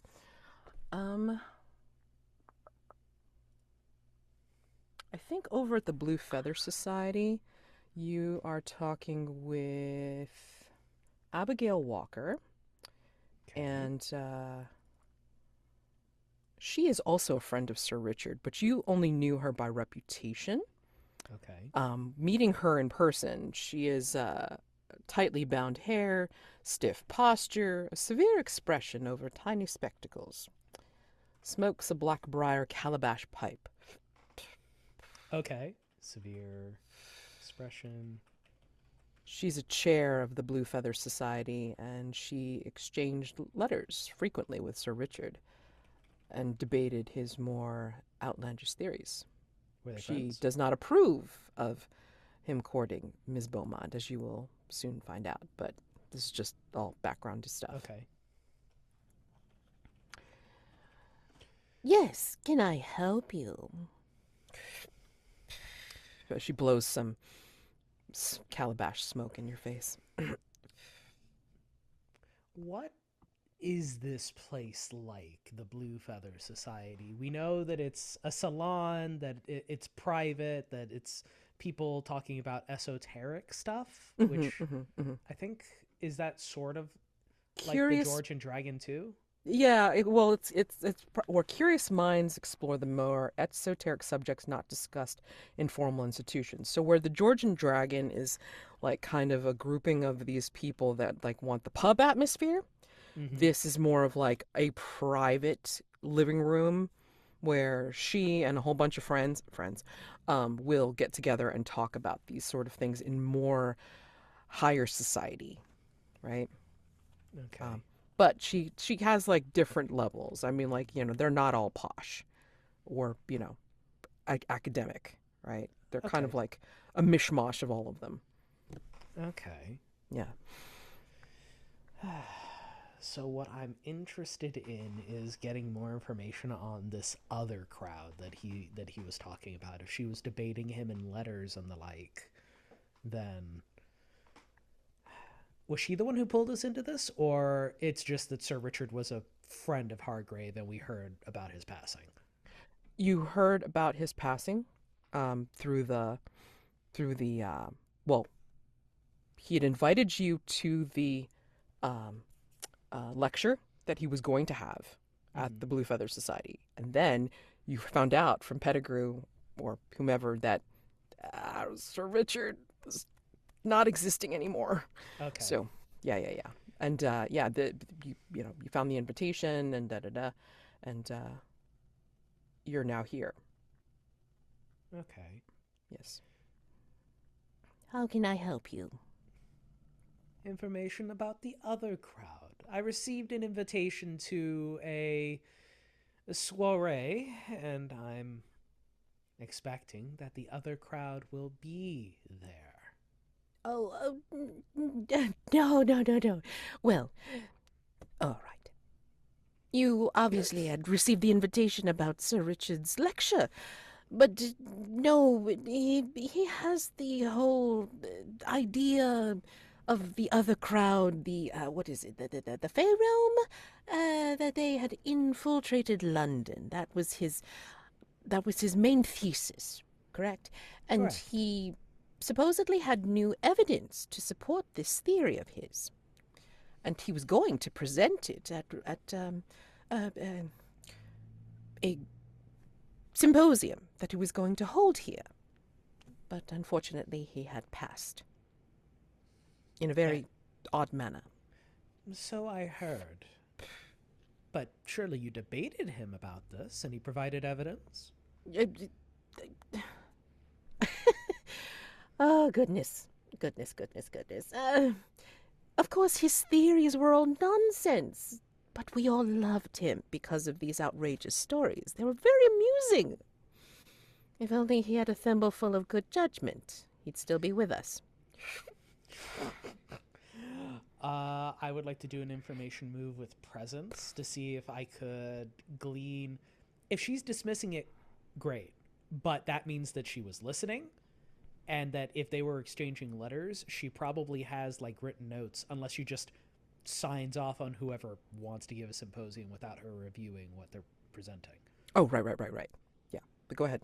Information move. This is reason. I mean, or This you're is actually gonna try. reason? Well, okay, hold on a second. So, like, how are you how are you exerting your you're- presence? I'm not trying to reason. I'm not giving validity to his theories, but surely if we're gossiping about the dead man, I gotcha. Okay, I see what you're and trying to do. like you can't just say, "Oh, he had lovely stories," and not share them with me. Like, I you may be see. prim and proper, Abigail, but come on, spill some of that wonderful other crowd tea for the dead man. You are just a very attractive delight, aren't you? And I will adjust the peacock feather cloak that I have from swinging by Hargrave House. Thank you. Twirling a little blue feather. I try my best, but it comes naturally. I suspect you do not have to try at all. Some of these stories are to be believed, then you could possibly even be part of the other crowd as well. So, am I rolling with disadvantage? Am I having some deja vu from another talk with another rich person about another bit of supernatural nonsense? Yes. I'm Okay. going to give you some disadvantage on that because this could be hilarious or this could be, good for you. Depends on what which dice says. Okay. Did it go through? No, it didn't. Okay. And roll. Okay. That is a 7. Okay. All right. With the 7, you're trying to get some tea about some of the stories or what have you. There had to have been a nugget of truth somewhere in there. Right. And then she kind of like, goes back and forth about some of the things that he said and some of the things that she's talked about with him, through the letters, of course. And let me just double check what has been given so far because this is the one that has a lot of stuff in it. It's interesting that we are talking about stories, as a matter of fact. One of the things that he had sent over to me, which he had said was a bit of lore / evidence that he was thinking that he was going to use as a visual aid. There we go. A visual aid. He had sent it over to me to peruse before his actual engagement. And it was such a strange thing. I was wondering if it was part of the story that he was telling, right? It was a book of fairy tales. Beautiful thing. Pale blue leather, silver embossing. And there were things that were scrawled in the margins. Writing in a book? Yes, I know. Perish Amazing, the isn't thought. it? Well, Sir Richard was known to make notes everywhere, including the letters. You should see these things. The letters, the body of the letter, and then he would scroll notes on the side as if I'd have to turn the whole thing over and over again. It was amazing. It wasn't like he was saving postage either. So many pages. Ugh. Truly an eccentric. You don't know the half of it. And then she'll show you, she'll bring out the book of fairy tales, and it's printed off, and you'll see that it is, as she says, pale blue leather, silver embossing, and then when you flip through it, and she brings it out, You'll even see that this thing, I don't even understand what these are. These comments, these crossings, slashings, they seem to be indications in a language that I don't know. Do you? Do you have any idea? Is this Italian? I don't know. it's not Italian. Hold on, I'm trying to. If you're in that next space, get out of it so I can just paste it. Thank you. Yeah. So, Book of Fairy Tales, bound in pale blue leather and silver embossing. Comments and corrections are scrawled in the margins in an elegant script of an unknown language. Interesting. Yes. And so I thought this was a bit of a mistake, and I'd sent off the letter saying, "Is this a mistake?" No response. And then I found out the next day why. Unfortunately, by the next post. What a unique language. Do you know it? I believe I know someone who might. If you don't... Oh, well, far be it from me to relieve you of this lovely book. Oh, no, Again, I considered half of what he was saying as to be beautiful stories, which I could always get from the latest print. Well, And- then, suffice to say, I will take this and see what this rather expert gentleman might be able to elucidate regarding this text. Oh, wonderful. I'm don't need it necessarily cluttering up my shelves, as you can see. And you will see, like, along one wall, she has a set of books, like, like behind essentially glass, like, her own cabinet of books and such. And as you can see here, and then she'll kind of go over as she smokes. You'll see here, I have a copy of this fairy tale book already.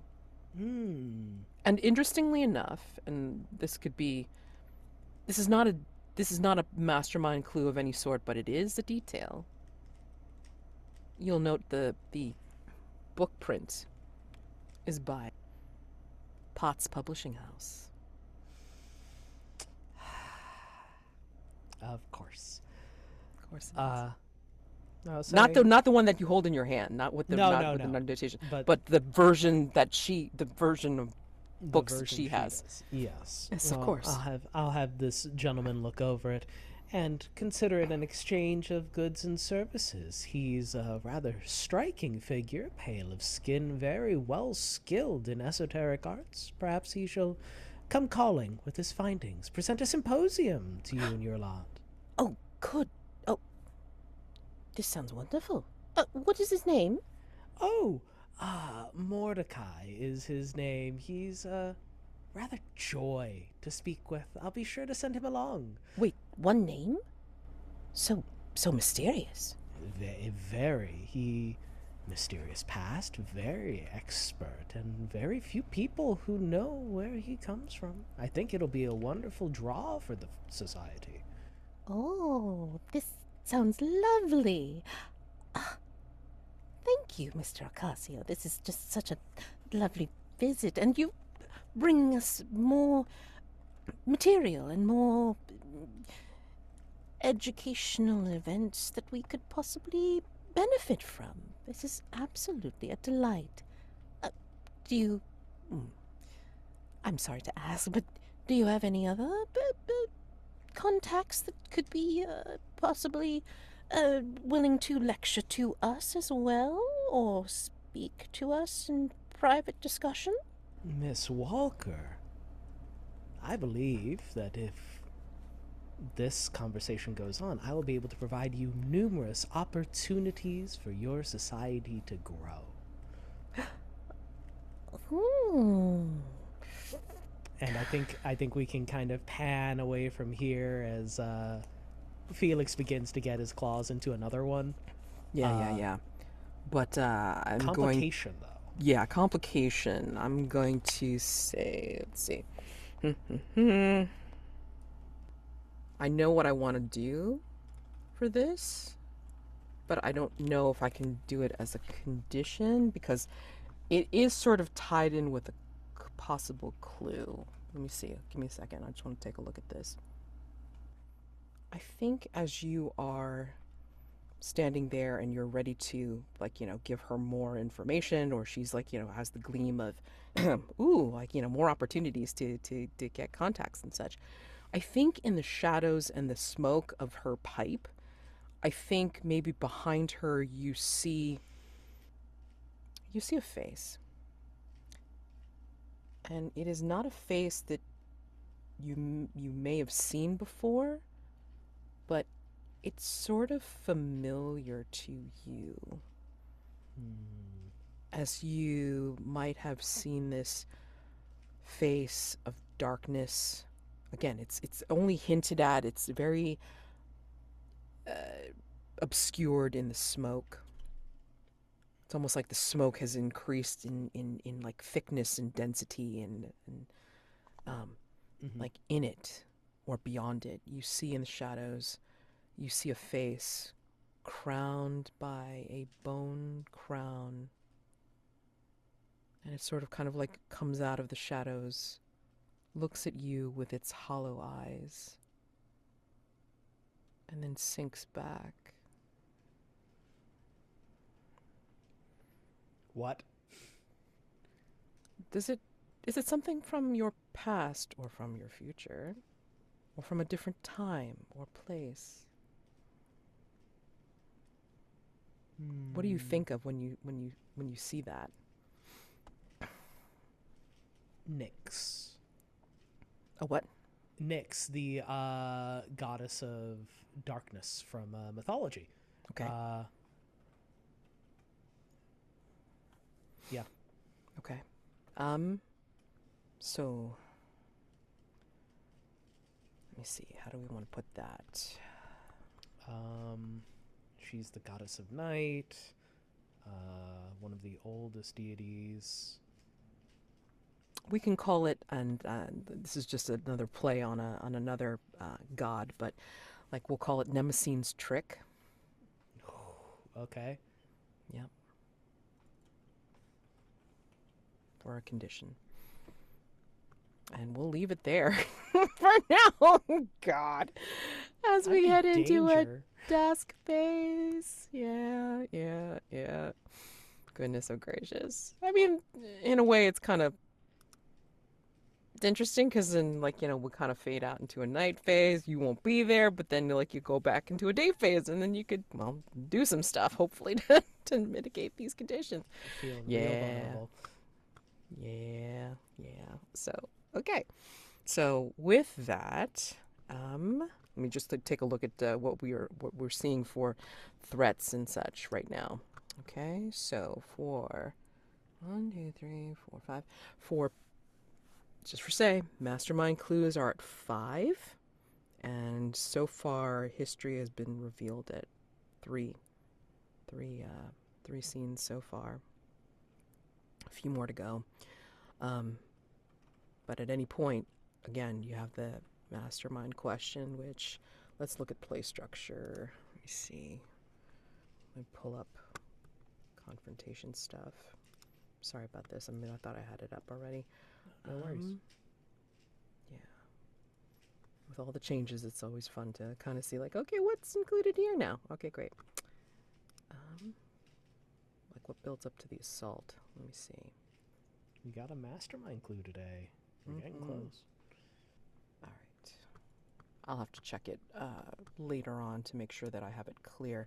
But if it's written as I have it written now, after you have successfully resolved 3 threats, which you have, yes, and then after boxes from layer 2 have been marked, or you get a miss on an attempt to answer the Mastermind question, which you could, but you'd have a -3 if you decided to do that. And then you could go on to the assault, which is essentially the same as the siege in Ghosts of El Paso. But yeah, you're a little close, but not quite close enough yet. So we'll see. I'll double check myself once we get there. But at any rate, let's look at the threats. Again, the Spider Silk Seamstress, you have 5 clues so far to play with on depending on how you want to do this, a 4, a 6, or an 8 complexity. So you could be rolling on a negative or with a +1 so far, if you really do want to do something about it, which I take it you don't. No. Meantimes in Greenwich, let's see, you have 2 clues on the board for a 4 or 6 complexity, and then the side question of which James Allardyce belongs to this time period and how has he fallen victim to the anomaly, And then Order of Azure Eyes, you have 1 clue on the board for a 2 complexity. Is the Order of Azure Eyes real? And then that unlocks the next appropriate question. So that's how you guys are doing so far. It's great. We're getting clues. We're making progress. I know, but I mean, like, just the drama, like, just the internal drama is just killing me right now. So, anyway, given that, we'll just... You know me, I'll fling myself into a bad idea romance in a heartbeat. Absolutely. So, oh, goodness. Do we want to indulge in like the beginning of dusk phase before next session? Because otherwise we're gonna have to do it anyway for the top of next session. But that would also have Moondancer, right? Yes. So maybe we should do it at the top of next session, so this way we know who we have. And Isaac can come back into the picture. Given that if I fail again, I'd better take a mask. Ooh. Or I'm retiring the character. Right. It, it matters less because there's not going to be another Oh wait, you have cozy little you got rid talking of down. Ribcut. You got Oh rid of yes. so Thank goodness. so you do have a space, but then Yeah. No. it could be more complicated even then. So either then or now. What makes more sense? Um. Because basically the first way it goes now with the new play structure is that the first thing is like, do you want to answer a question of any sort? So yeah, that first. I don't think I feel ready to answer questions on any of these. Okay. I might as well go ahead and roll Dusk Phase now. Yeah. Might as well. Yeah, and then I'm gonna do I hold on out of time. It's complicated. Just for the sheer amount of crap that you have on your side. Fudge. Yeah, complicated with disadvantage. Unless you have something to just calm you down, ground you out. I mean, it is what it is. I'm gonna roll with disadvantage with the knowledge that I'll probably be taking a mask. Or at least I have a fair chance of it. Okay. Please be kind. Please be kind. Please be kind. Yes, I'm taking a mask. Oh. Big six. Holy shit. Ah, goodness gracious.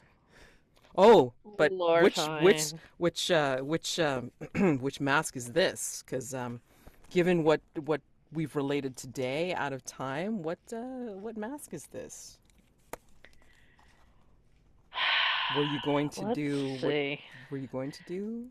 I'm considering moss-covered gate, but I think it's more interesting if I do darkened threshold. Ooh. Oh dear. You kill somebody for I will, that, don't you? Yeah. It hurt an innocent, but you and I both know what scene we're talking about. Which would give additional context for I was worried about you. That's why I didn't talk about it. Yeah. Oh wow. And I think I'm going to narrate that next session. Okay. It's going to take a little time to put that particular incident in proper order. Okay. All right. So darkened threshold. So that brings us to a 7 to 9, and you're drained. You know. At the top of dusk phase. Okay. And yeah. And then we can decide whether it be a London night phase or a Hargrave House night phase for next time between you and Mr. Wright. London or HH, because then that will, I mean, again, you guys need a vulnerable move so bad. Holy shit. And then, like, you can decide that's like you want to make it more complicated, or just do a Hargrave House night phase and then just get it done and over with, like floating into another day phase and such, or what have you. So we'll see how this goes. All right.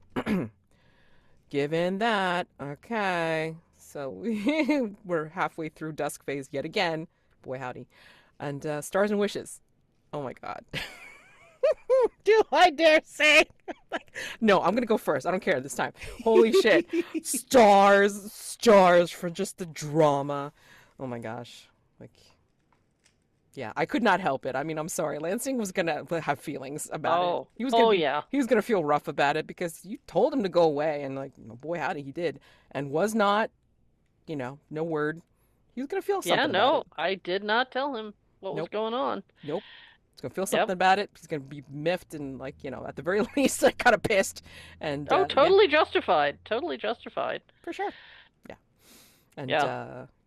So that was and Holzer. Yeah, complicating factor there. We don't know how Dr. Holzer feels. No, but we know that he's at the very least not taking active steps to not be construed as showing interest. So, whether that's because he's actually interested or because he wants to be seen as interested or because he's clueless. It's one of those three. Don't know. And I don't think Miss Pemberton-Potts keeps clueless people around her. I really don't. And then you have to wonder if that's the case, why she's keeping Lansing around then. So, layers. Layers! I love this cake. And then, Felix. Oh, Felix. Just dancing the thing. Basically, you are the stand-in for the explorer because even though you don't have history together, you're making history together because it's like, this banter thing is just gold. I love it. I love it. Just love this little like back and forth. It's like, no, it's like there's nothing between us. Absolutely not. We're just a like mutual admiration society and just speaking around each other, of course, because that's what polite people do. That's like an explorer thing normally? Explorers will usually be the ones to have more banter with the mastermind than anyone else because they do have history with each other. Like, they go way back or, they have known each other and such and so forth. In the other series, yes, there is an explorer and there is history between Mrs. Pemberton-Potts and Mundy. And, like Mundy's not having it. So she's already set Hargrave House against Pemberton-Potts even before she opened her mouth. And it's great. So that's a completely different feel, but it's still quite funny. We're keeping it civil. We're keeping it civil. Yeah. And I think everybody knows, except for Lansing, that we're keeping it civil by deliberate choice. Yeah. Yeah, but don't forget, it's like, the Wrights have not necessarily had their time to talk with her yet. Yeah. And they will. Oh, I'm sure. Because she may have something that she knows about him. Don't know. Yeah. Don't know yet. Wouldn't surprise me. Yep. So, anyway, yeah, I mean, like, so stars to you both for just, like, putting up with the bullshit. But, I mean, like, it was also partially, like, true drama because, there's some stuff going on, like, underneath. Yeah. There's stuff that she knows, you all know, and then Benna know. That's just kind of like, okay, like, let's keep it all straight, people, but there's still lots of layers. So beautiful. This stinky onion that just, that's also like a layer cake. It's like, oh my God, so good. I love this shit. I honestly do. It's just like so bursting stars worth of drama and just like, seeing you guys like, trying to use your moves and, navigate this kind of thing because this is a lot more complicated than it looks. And, trying to keep me straight as well. And, I'm, excited to see what happens in the future. And I was trying to hint at something that's coming up, but you turning it into something different, Felix, is okay still as well. So. Oh no. Oh no. I feel like I missed a crucial clue. No, you didn't. It's fine. It's absolutely fine. You interpret it your way, and that's perfectly okay. But because mean times is in action, don't forget, we're not only talking about the past, but we could be talking about the future. So, yeah. Okay. Yeah. So, actually,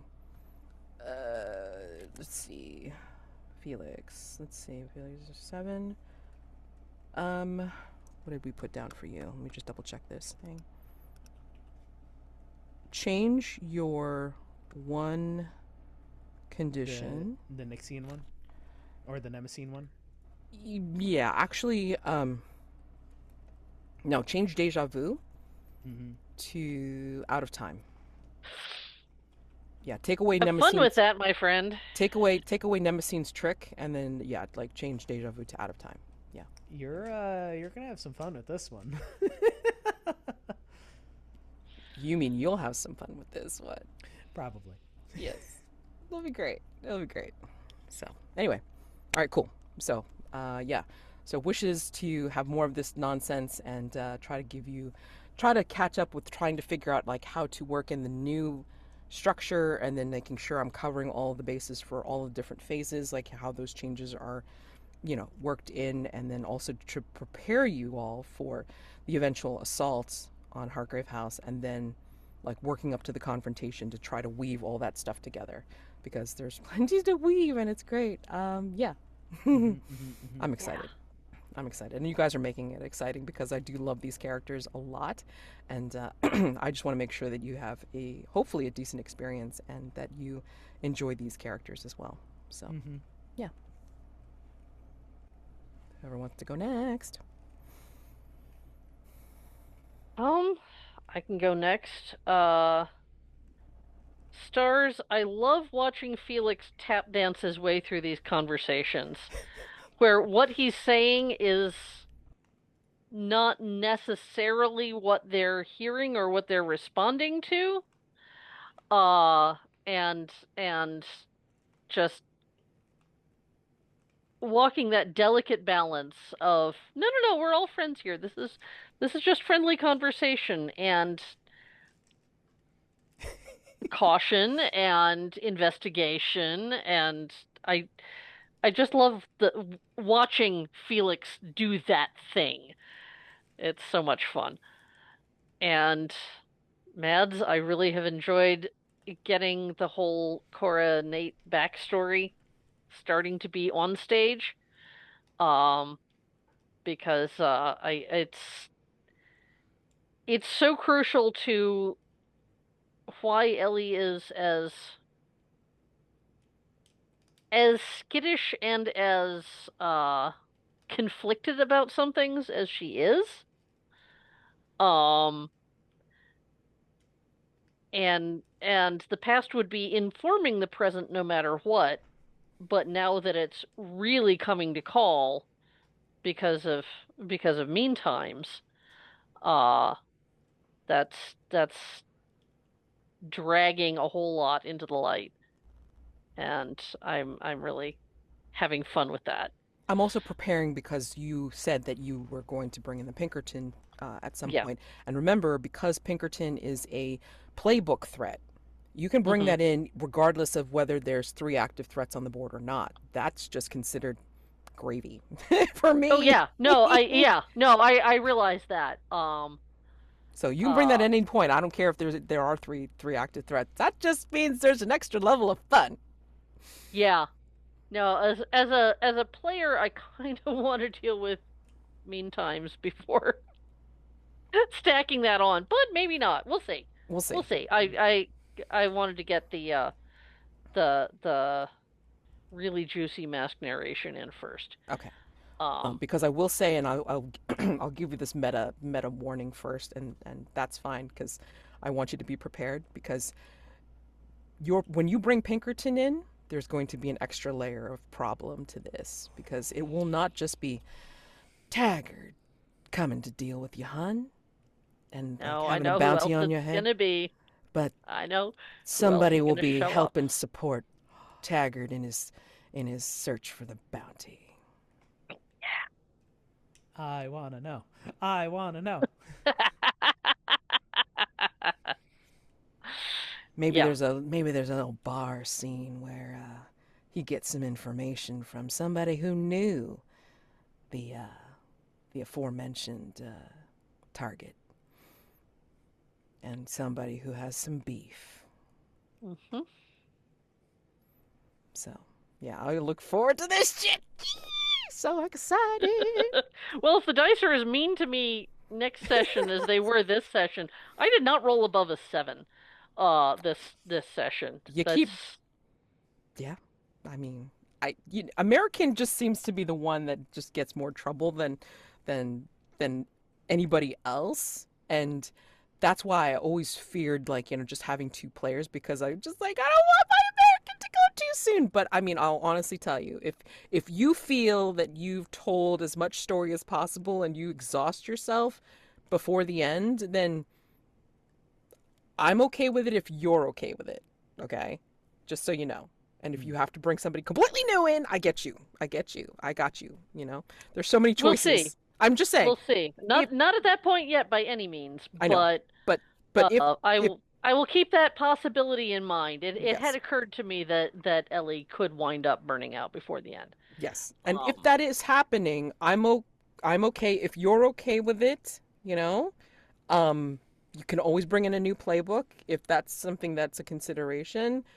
We try not to burn everybody out before the end because we love these characters so much, but I know it's a possibility because of one, my pacing, and two, the danger. It is what it is, right? hmm Because Yeah.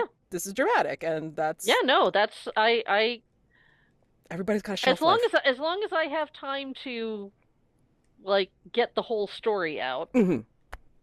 then I will be okay with Okay, possibly yeah.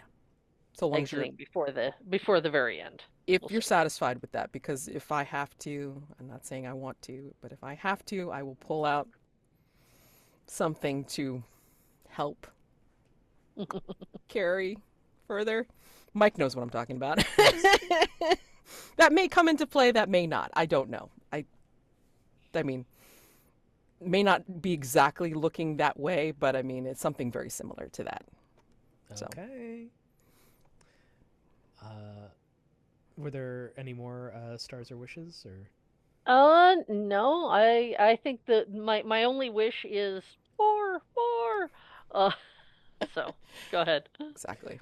Uh, big star to both of you for the Lansing and Ellie scenes. I had fun being in the spotlight, but I really wanted to continue to see the longer scenes from the beginning of the session where there was this tension where like Mads, you did a wonderful job conveying Lansing's yearning, his torn loyalties, and then Ellie just being honest, being torn up with regret about the decisions that she's made, and then just this little bit of fragile hope at the beginning that blossoms at the end to like the like shut up and kiss moment. Like it was beautiful, it was good. It was a whole arc in a session, and I'm really glad I got to see it.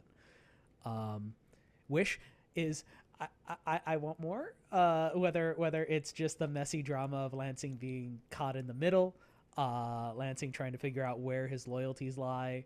I enjoy being the Felix player to hear everyone in and out of character being like, so Felix is like, he knows a little bit too much, or he's not being straightforward with literally anyone, or I don't know why he's doing this. Is like, yeah, that's good. That means that I'm playing the character right. I liked the scene with Maglasang Mads. We're just like cards on the table, like Felix is doing his Felix thing, and Maglasang calls him out on it, and Felix just drops the mask for a moment and is like, the only reason it matters is because you care. And that's why I'm here. And anything else that happens after you're giving your shot is up to you. And just being able to like lay that out Yeah. as Felix's modus operandi like was fun. It was a good scene and I liked it. Yeah. That was a lot of Yeah, I fun. love that dropping of the mask. That was really good. Um and yeah, I'm also happy, Mads, that you're allowing for me to make a bunch of callbacks to like previous side characters from other threats and like just weaving them in, just like, hey, remember that person from that thing that we did? I love that you're doing that because I mean, like, you know that I do love callbacks, like, where you can bring somebody back from something previous where it's like, oh, okay, like they're not useless, they're not just like one time things and whatever. Like you can like bring a story back and make this if we're gonna think of it at like a completely meta level, I appreciate you giving like the day players and the extras like something more to do, or like to give like people like recurring cast Mhm. lines and stuff. I love this shit. It feels right for the way that I'm pitching Felix, where I could just walk up like that one lady from Scotland Yard, where Yeah. I said, "Yeah, this is a person in power who is my follower." Yes. But I like more, here's a side character we've gotten to know and not necessarily trust, but see how Felix slowly gets in. Mm-hmm. Yeah. And wish. Watch the sinking of the claws, so to speak. Yes, no, I like doing that. Another wish is that Blue Feather Society, I'm hoping to get them to move into being hosted by Tabitha Crowley and slowly subsuming this other like society underneath the control of one of my followers. Ooh. And then sort of like pyramid scheming my way out into influencing more of high society. This thing, damn Yes. boy. Yes. Oh my god, what?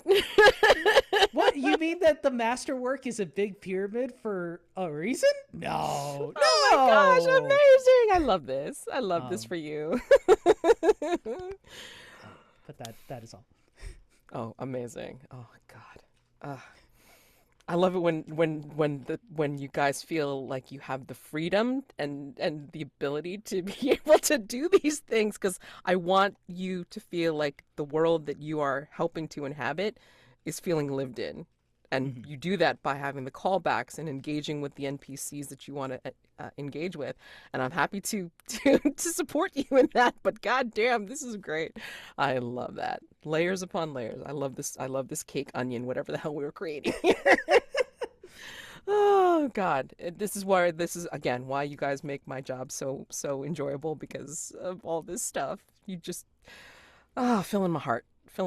So there's not much more to say than that, because I mean, anything that I come up with more will be the stuff that I see in the rewatch, honestly, and then I'll probably be like, oh shit, I shouldn't have included this, that, and the other thing like in there. But yeah, there was a lot packed in this particular episode, and I'm very happy with it. So, can't wait to see what shenanigans Ellie gets up to with Mr. Right for next time. Oh my God. Oh God. So if it is just a Heartgrave House night phase, then great. But with a vulnerable scene, like, included in there to help you both out. That's cool. It's going to be his vulnerable move, because I am not hitting the pipe 3 times in one Girl, Ellie, you're addicted. Ellie, you gotta slow down. Addicted, girl. I can stop at any time. No. You gotta. You gotta stop now, okay? You gotta stop now, girl, because you're gonna be incapacitated by the time you get to the next day phase. Holy shit! Yeah, so it's fine.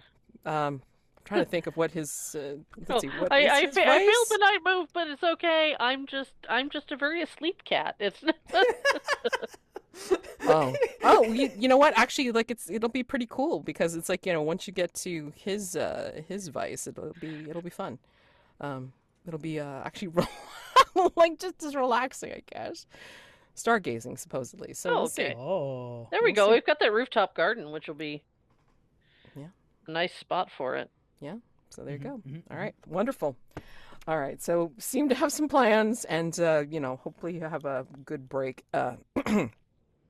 Mike, and we will be on break for that last week and such for August, and then hopefully we'll get the whole crew back well and ready to go in September. But yeah, let's see what next week brings. So I'm excited. Thank you both. Happy gaming for the next week, and I will see Kathleen next week. Mike, enjoy yourself for the next couple of weeks. So thank you both. Okay. Thank you. Bye. Bye.